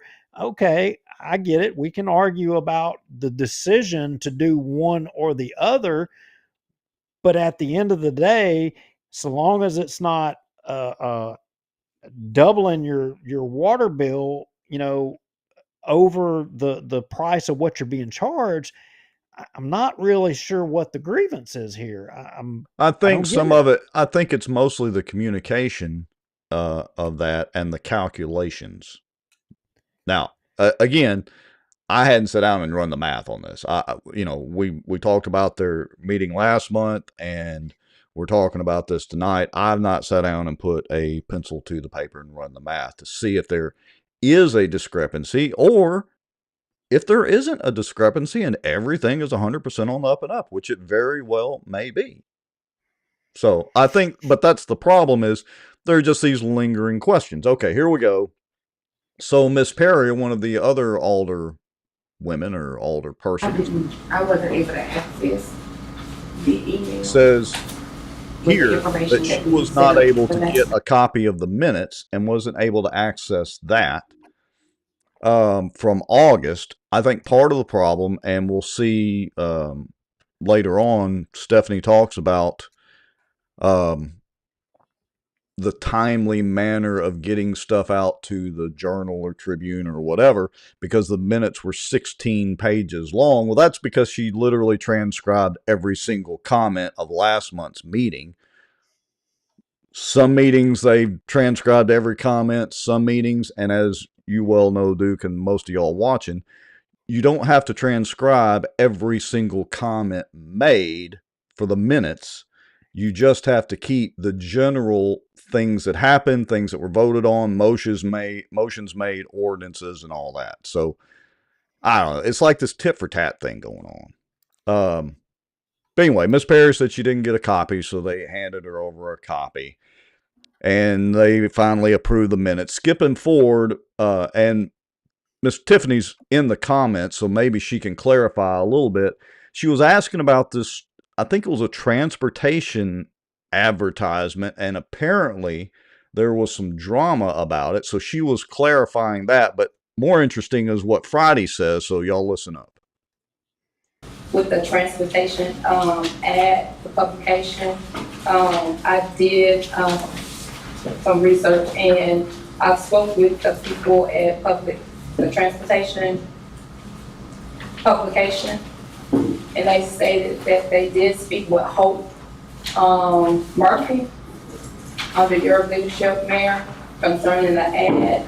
And I just want to make sure that I clear the name of the company that you work for concerning this ad, because it's not identified in the meeting minutes. So I just want to make clear of that. Now listen to Friday's So you response. said the previous company I used to work for? Yes. They contacted me and said that they had no association with the town council. That's correct. All right. And that's the ad that was published, and it was stated that someone from the office, Hope Murphy, sent in the business card for approval, and that's how the ad got into the. No one sent the business card. All right, here we go. Okay. That was some, as you're stating and talking about these people here, they have no affiliation with the state of Louisiana in any form. They're just a magazine. And that's all they did. They just, and we didn't have any approval for this magazine. And if you see on the back here, they just put a blank card in there, and then just put the phone number and town of Benton and put the seal on it. They didn't put anybody's name or addresses on there. And it was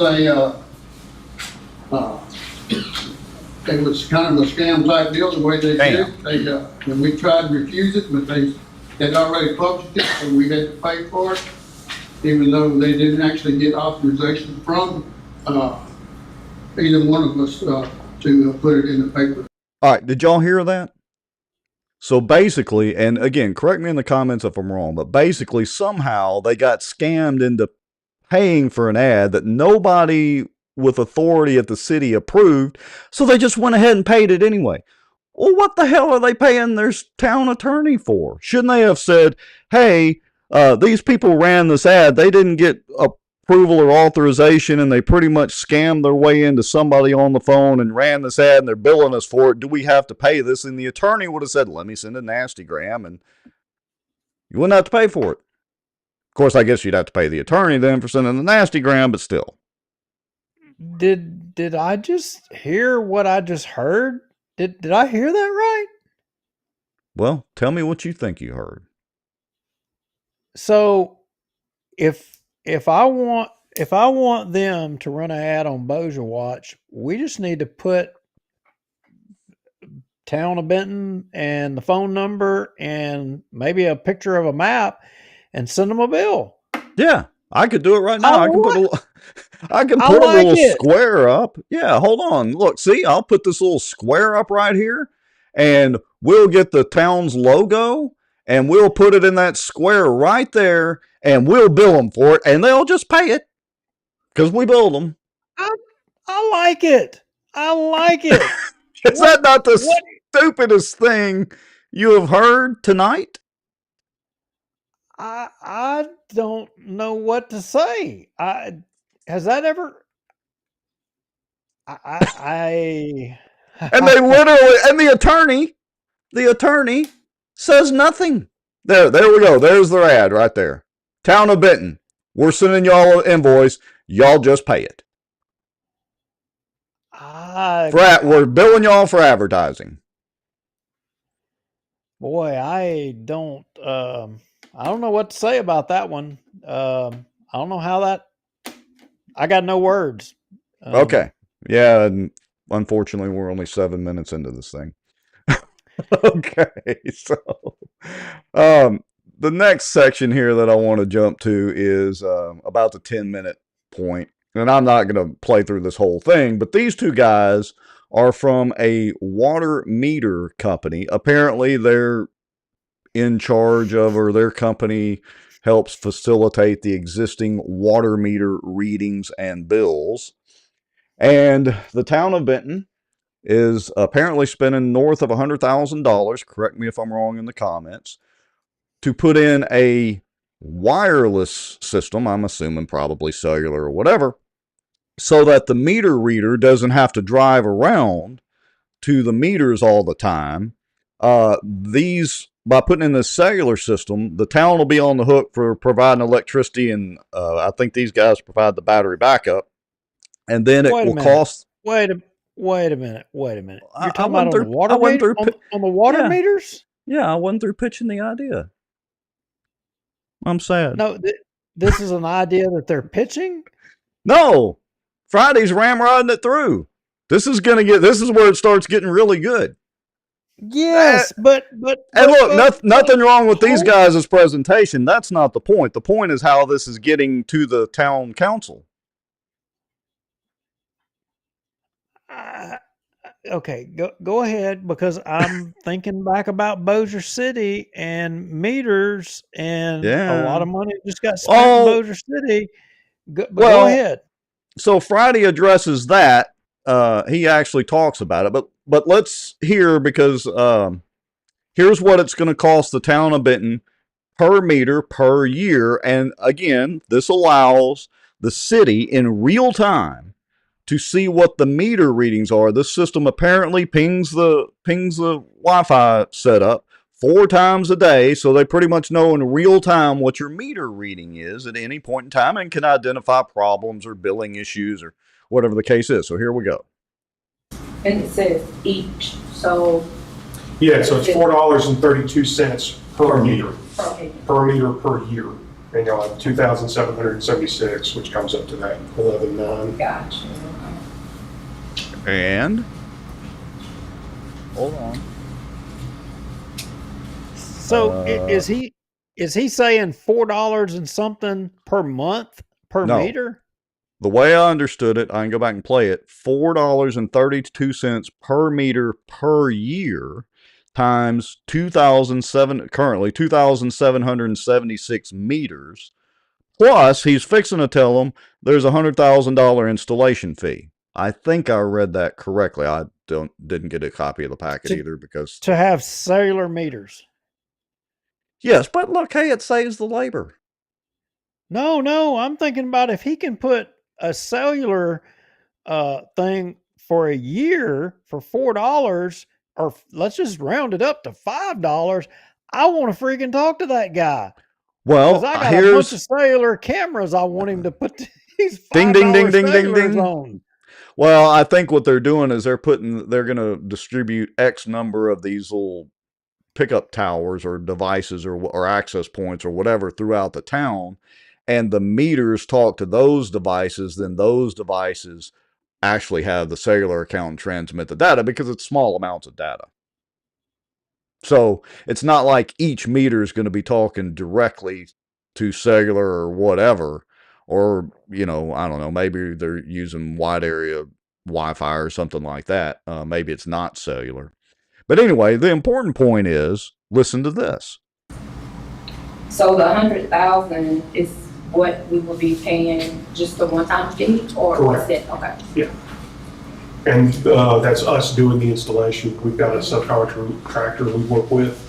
They'll go up and put the antennas on. Really the only thing. So the way I understood it, it's $100,000 to go out and put these antennas on.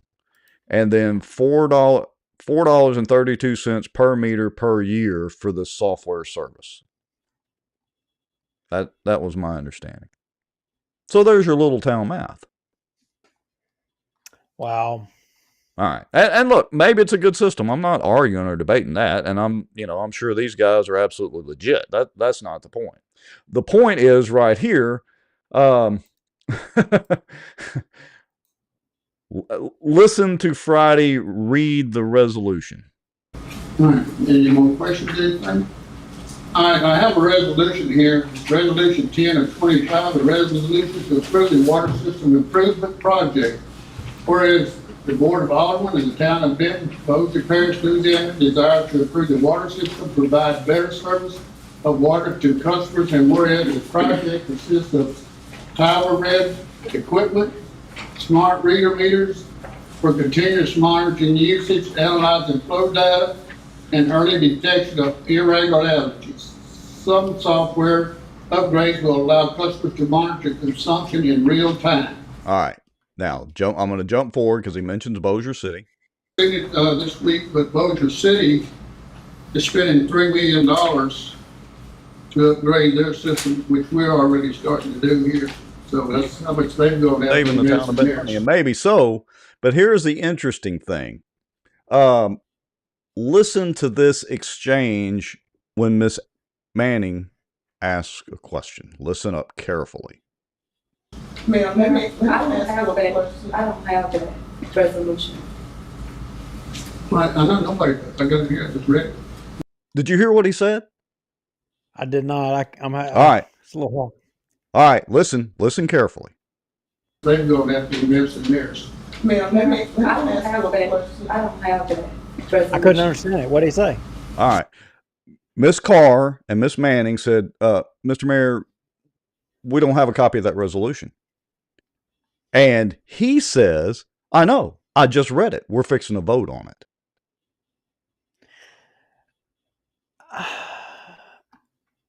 Okay. So you're telling me that we're governing by just showing up to a meeting and springing things and expecting people to vote on things. Well, I think Friday is confused. I think he ran as a Republican. I think he claims as a Republican, but I got to say that's his Nancy Pelosi minute right there. Moment. Literally, y'all don't get to review. Oh, and the best part's coming up. Hold on just a second. The best part's but wait a coming minute. up in a minute. We're being critical here. Has this been the way that business has been being done in Benton for however many years? He was on the council, or he was 16 an years. alderman for for all these years. Is that how they've done it for all these years? I don't know. I mean, apparently I should have been going up to these meetings for a while. Like he reminded me, last time I was at one was a couple of years ago, and that was over the Robert Berry, Gary Asshat Weiss situation.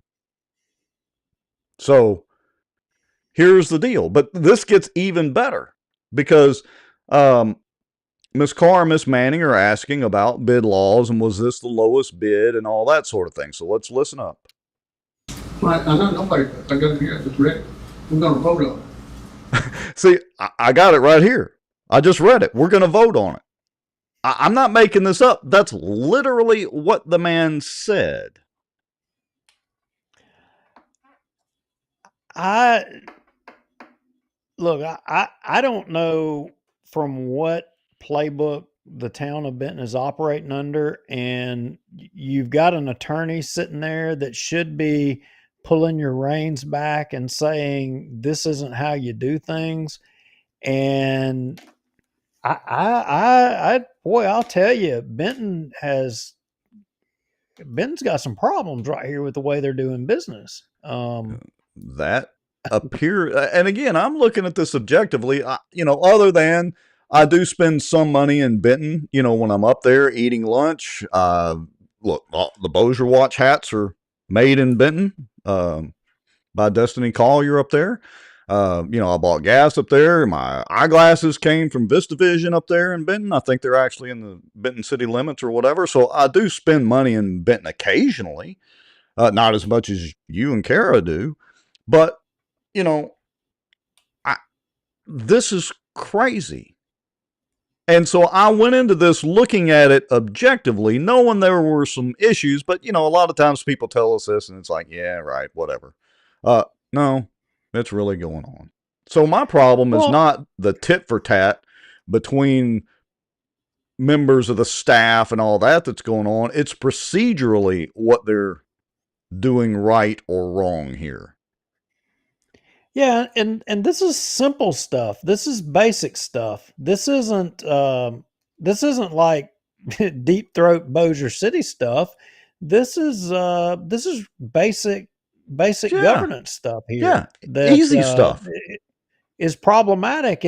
But I keep going back to, why is the attorney sitting there? Why is he even there? You're about to hear in just a couple of minutes. Let me get through. So Miss Carr asked about, was this the lowest bid? And basically, no, they didn't bid it out because apparently these guys their systems are already integrated with this or whatever the excuse was. And I need to do a refresher on the bid law in the state of Louisiana. I don't think this falls under a requirement for the bid law. I don't think. I could be wrong about that. But there's an important question that Ms. Carr asked about the water bill increase. So let's listen to that real quick. This won't cause anybody's water bill to be increased to kind of cover this. No. Thank you. All right. So this won't cause anybody's water bill to be increased. The answer from Friday, no. All right. Now, again, Miss Manning asked about some bids and wants to know if they're following the bid law. But listen to this. So I'm going to start where she's asking about following the bid law.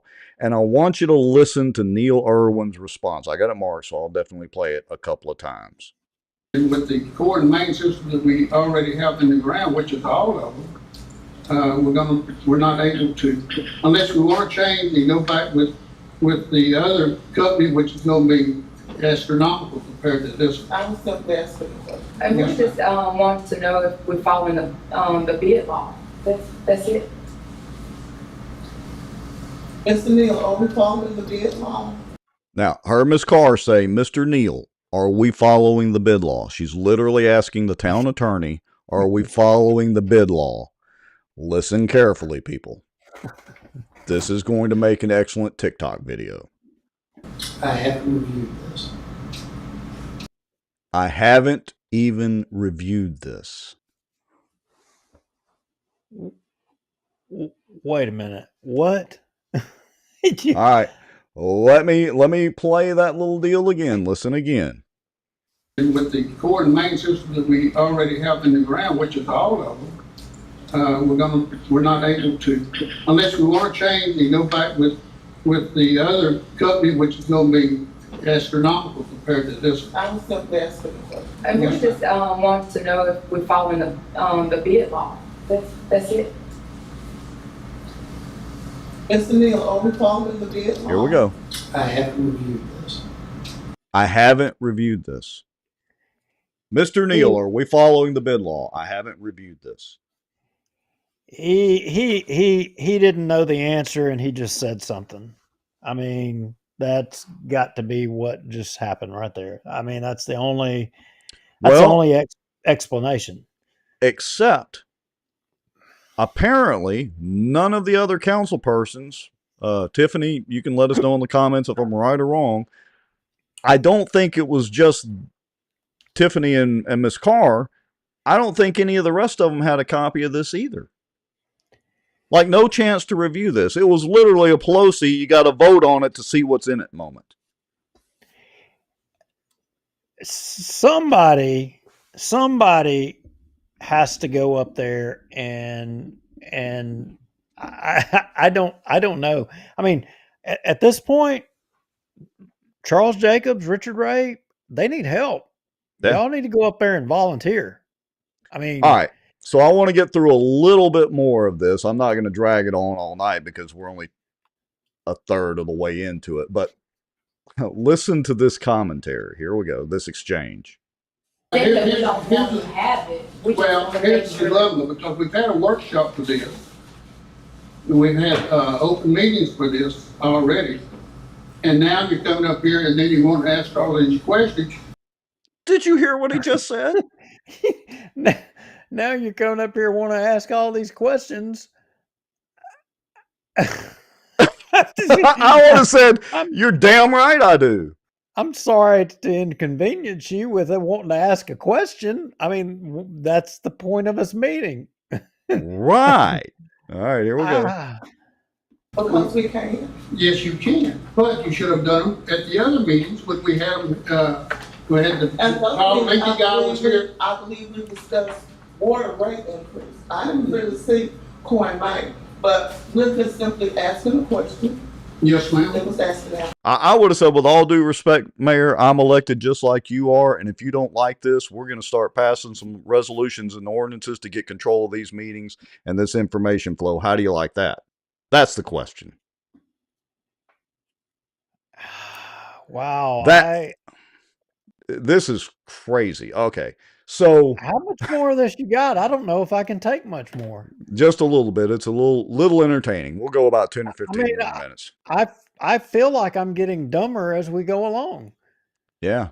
All right. Now, Stephanie Collier's in the comments. She says, careful, why throw out such a nasty comment?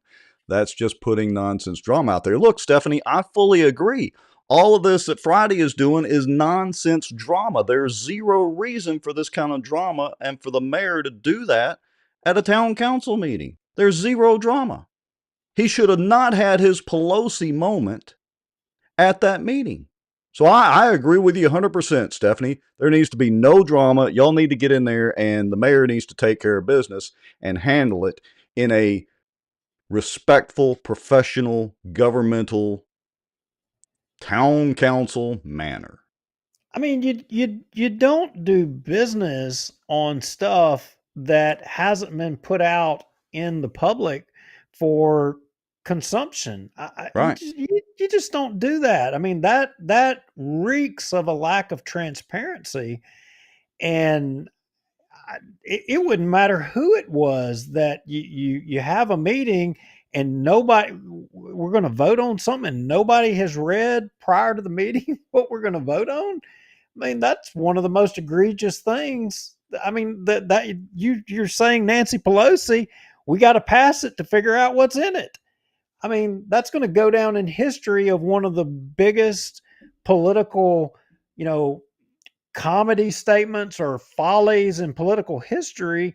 And it's absolutely what's happening in Benton right here, right now. Bingo. Couldn't have said it better myself. I hope that albatross gets a little heavy there, Mr. Friday, but it gets even better. So listen up right here. For further ado, let's either have a roll call vote to accept the proposal for the resolution. What about your public comment, Mayor? You Oh. said that one. Wait, did somebody say public comment?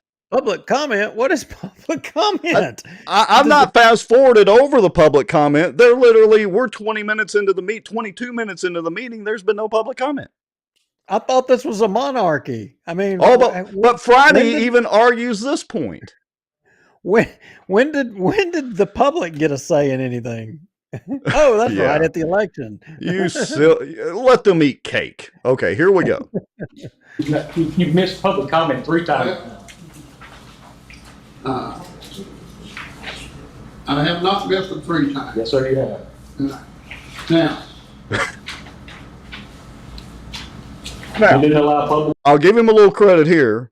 At least Friday does let people speak once he realizes, oh, wait, maybe I have missed public comment. Here we go. Comment on the agenda. I did say public comments, and then they started talking, and so if you want to talk, if you go off up here, you want to sign, you want to go ahead and do so. All right, by God, how big a boy are you? Come on up here and do it. Now, notice he blames not himself. He's presiding over the meeting. He blames it over on Tiffany and Miss Carr because they were asking questions. Y'all don't ask questions. Y'all just sign the stuff and vote yes. I mean, I was sitting there like my blood was starting to boil. I'm trying to just run the camera and video the meeting and whatever. I mean, look, and this is why this thing happens, and this is a good example. And it's not. I mean, I haven't never heard anything negative about Mr. Friday, and I think he's probably a good guy. I really do. But you know, these smaller government towns and these kind of things are an example of, while sometimes you may be the most popular person in town and you can get elected to this position, it doesn't mean that you have the tools to do the job. And in this case, presiding over a meeting, I don't know if Mr. Friday has presided over a meeting before and ran it, but he's obviously struggling. And he needs to do his homework. He needs to study a little bit, because with all due respect, there's things falling through the crack. He's making some mistakes, and he's not getting no help. He should be getting help from that attorney sitting there. And that's the one thing. You're paying him. He should be helping you, and he's not doing his job. No, he's sitting there probably checking his phone or checking Facebook. I don't know. Yeah. So all right. It's understandable for a small town like this to have somebody that's not well versed in presiding over a meeting. That's not unusual. Except he has sat in for 16 years of meetings. You would think some of it would have rubbed off. But I agree with you. Maybe he didn't pay attention. I'm going to throw him a little bone, and Rex, when you're the guy in the seat, in the hot seat, it's different. It's a little different. I mean, the pressure is all on you. Granted, this is just the town of Benton council meeting. Well, look, people have differing opinions and things may go off on a tangent. You're right. When you're in the hot seat, it is a different deal. But this is just basic core stuff. This isn't like any, super gotcha moments or anything. It's just not. All right. So let's get through another couple of minutes and we'll start wrapping up the show, because this is crazy. I mean, you don't live in the town, but you do. I made that clear. Several. Did you hear it? Well, you don't live in town. What does that have to do with anything? It doesn't in a public meeting. He could have been from New York City. Why would he say that? I mean, well, don't make me answer that. I'm trying to be nice. Wait a minute. As nice as I can be. Don't make me answer that. Wait a minute. So does he have Juliana or some of those people from Bossier? I mean, it's confirmed. Some of those people are coaching him. What other guy do I know that's virtually close to me right now that has had to surround or introduce his commentary with, I don't live in the town of Bossier City? I wonder what little guy that could be. Wears a hat. He's bald if he doesn't have the hat on. I mean, good grief. I started to get up there after this guy and reading the riot act. I was trying to keep my cool. Listen, these are great comments, so we're almost done. Every time I come up here, man, Yes. and I'm trying to help you, whether you realize that or not. The questions they are asking are valid questions. You cannot expect this council or this public body to hear agenda or a proposal that you're just now presenting to these people. You don't have to answer my question, and I recommend that you don't say anything, sir. I apologize, but please, you're digging yourself a hole far greater than you're going to get yourself out of. Your attorney, your town attorney sitting there just said he's not even reviewed the proposal. And the two councilmen that made a motion and seconded it, I highly suggest you retract that. Or at least, and someone make a motion to table this, to give your council people time to review it, to give your town attorney time to review it, sir. And I'd like to go back and have the privilege of discussing the agenda and the minutes that have already been passed over and approved prior to you allowing us to speak on that. And newsflash, those are two open meetings violations right now that could be reported to the AG's office.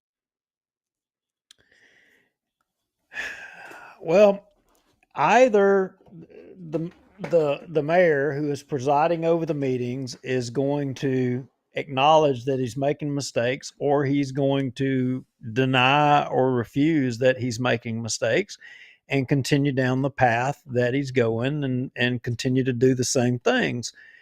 That forces, if he makes no change, that forces other people to, try to, I mean, you can't even get down in the weeds on whether the water bill is high or not.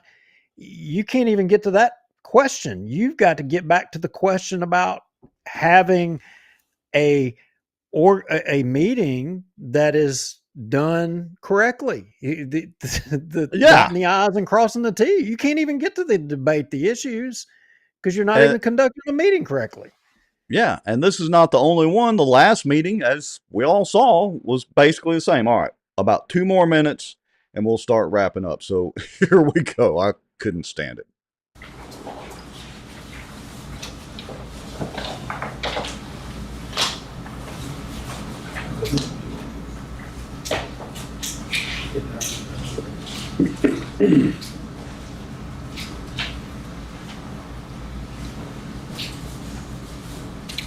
All right, listen up. All right. So we will ask for a tabling of the core and main resolution, which All right. we'll find out this other information from, but we'll see what we can do. So Now, procedurally, you may not have been following along, Duke. What's the problem here? What is still on the floor? Well, they had a motion on the floor. Yep. They had public comment, and it's open for debate now at this point. So he just as a presiding officer, he just asked and I mean, it's normal to ask. He would entertain a motion to table, and that's a prompt. That's a signal. That was a good thing on his part, in my opinion, on this subject. He asked for somebody to make a motion to table. He did good.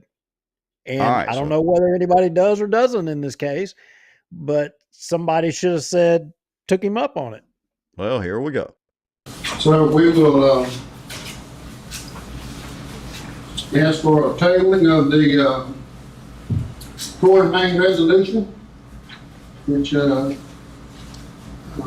find out this other information from, but we'll see what we can do. So I need a motion to table it in a second. All due respect, your mayor, you already have a motion and a second. to approve it. That was to approve it. Now they don't want to do it, they want to table it. Do you know what Robert's Rules of Order are? And have y'all elected to follow that? Because you're not at all. That's what he's stating, and he is correct. You have a motion and you have a second on the floor. You either need to vote to amend. No, it's correct because I've already looked it up. So what you're saying is that if he entertains a motion to table the original motion and second, that's out of order? Yes, he has to deal with the first motion first. I've already looked it up and I can post it. But he's got to deal with that, or as you'll see, Neil finally actually does something and advises him. In that motion, or it needs to be withdrawn, then you can move forward. I'd like to speak. All right, now he's going to do a little attorney conference. I'm going to say that I'm pretty confident that that's not correct. A motion to table is, the controlling motion after an original motion. It's a subsidiary motion. That's the way I would rule. I don't think so. But, well, all right, so here's the thing. They've not, as far as we can see, formally adopted Robert's Rules of Order as a general guideline. So technically, he could have just said, well, no, we don't follow Robert's Rules of Order, so here's how we're going to do it. Pull up AI and ask AI. All right. Let's see. How about we pull up Robert's Rules of Order? Well, that's fine. We can do that too, which is a higher. Anyway, that's fine too. If you got it, I want to see what you got. But so you're saying that they're not governed by Robert's Rules of Order? No. Well, let me say I looked up in their code of ordinances, but I don't have access to or have not found all of their resolutions or any ordinances that they've done in the past. So I've only done a brief look, but I don't see anywhere where they have agreed to do that. Now, they like the city of Bossier does it every couple of years, as we showed with Jacobs being dead wrong about that. Maybe they have adopted Robert's Rules of Order as their general guidelines in the past. I didn't find any. They're obviously not aware of it. So let's see what Neil says first, though. I think you need to ask, but would the council prefer to postpone this rather than vote on it? And if they would prefer to postpone it, then we'll have a motion, a substitute motion to postpone it until the next meeting.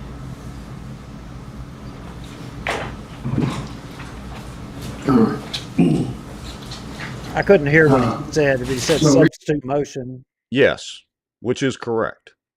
What did he say? That you have to, that one method to do it would be to have somebody offer a substitute motion. Let me get back because I'm pulling up Acrobat now. Hold on. Would be for somebody to offer a substitute motion that would supersede the original motion, which is actually what they do. So hold on. And Erwin is correct about that. Well, you can do that. I mean, you can amend the original motion and correct. You can go that route, but you can motion to table the whole thing. And I just asked Groke, and I shared my screen. I don't know if it'll come up, if you can pull that up or not, but I said, is a motion to table inferior to an original motion?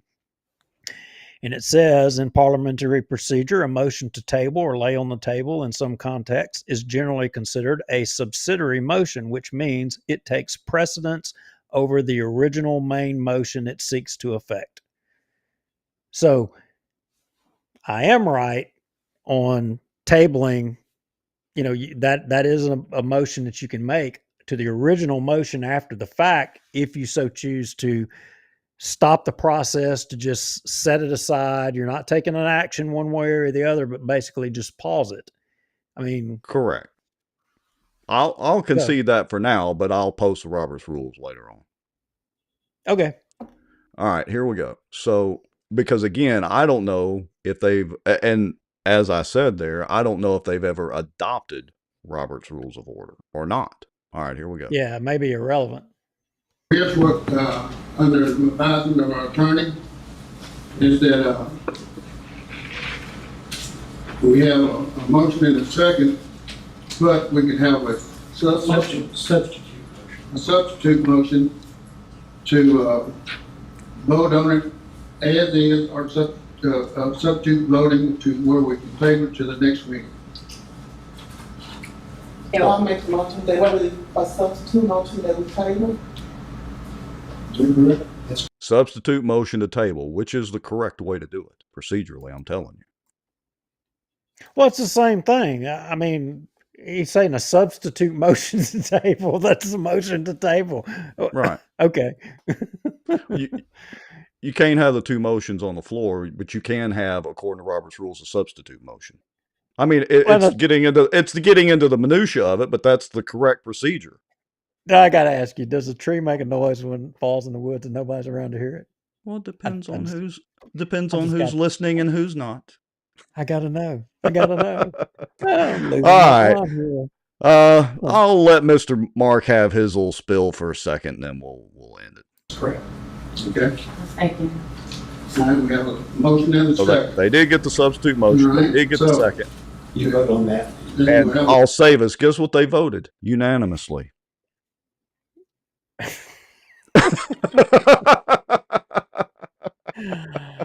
Oh, brother.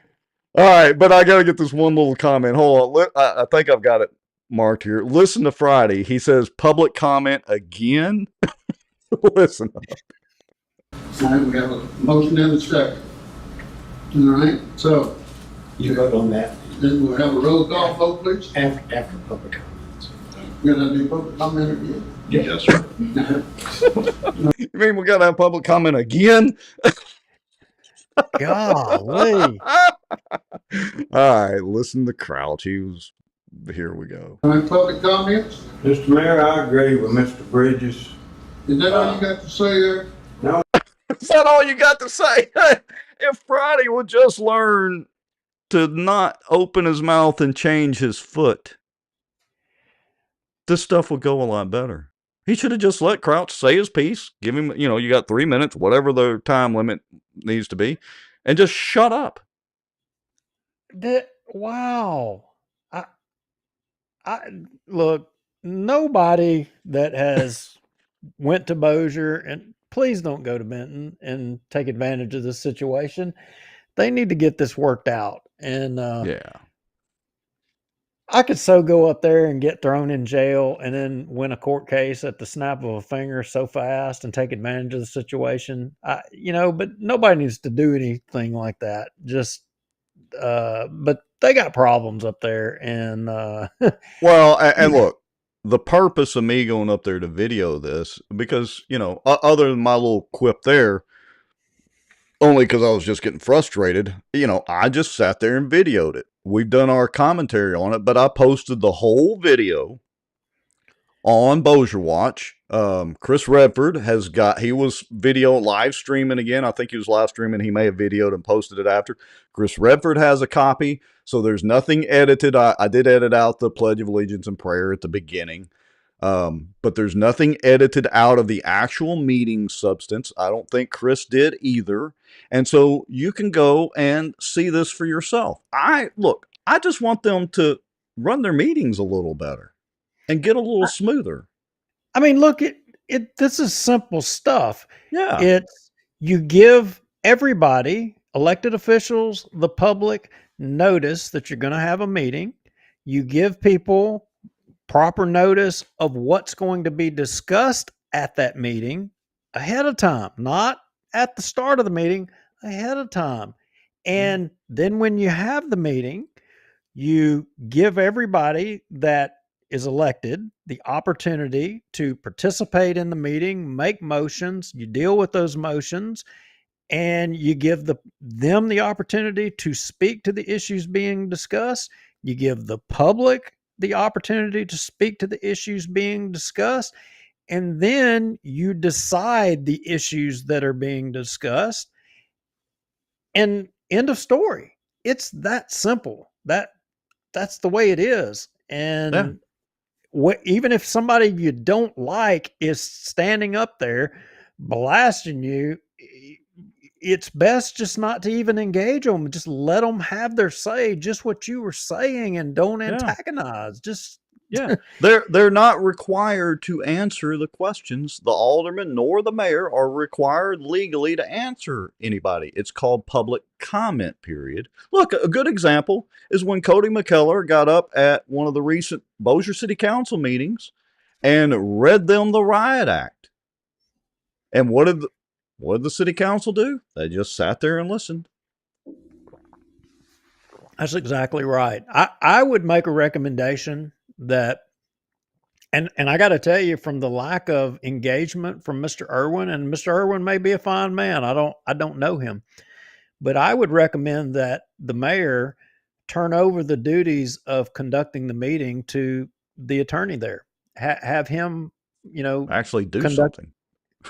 have him conduct the meeting. Yeah. We saw it in plain dealing. Right. Yeah. They had their city attorney conduct the meeting. One of the meetings that we went up there to, I think that would be advisable in Benton. Yeah. I agree. And so, I'm probably going to go up there to next month's meeting just for the heck of it, use the camera and all that again. And look, I mean this sincerely. Any of the aldermen are welcome to come on the show. Mr. Friday is welcome to come on the show. We'll give him the platform, give him the mic. We're going to have some questions just like any other guests that we have on. But, folks, y'all know you can go back and watch any of the show where Duke and I have had guests on. We don't berate the guests or anything like that. We try not to talk over them. We pretty much give the guests the mic. We will ask some pointed questions, maybe, depending on the subject matter. But they're all welcome. Stephanie, like I told you, you're watching the show, you're welcome to come on. I would suggest you get approval from the mayor because, well, they sign your paychecks up there. But you're welcome to come on. You and Mr. Friday are welcome to come on. Miss Carr is welcome to come on. Miss Manning is welcome to come on. Forgive me for not knowing the other two ladies' names. Mr. Lawrence, I can say, heck, Neil Irwin's welcome to come on. And they can do some splaining. Yep. Well, anyway. All right. That's it for tonight. I've drug on Benton's town council meeting as long as I can drag it out and stand it for tonight. Viva Voce! We've done bullying, we've done mystery guests not showing, and now, yes, Viva Voce. Good ending there, Mr. Lowry. We're out of here. I motion to table this show. I second that motion, and we both vote for it. How about that?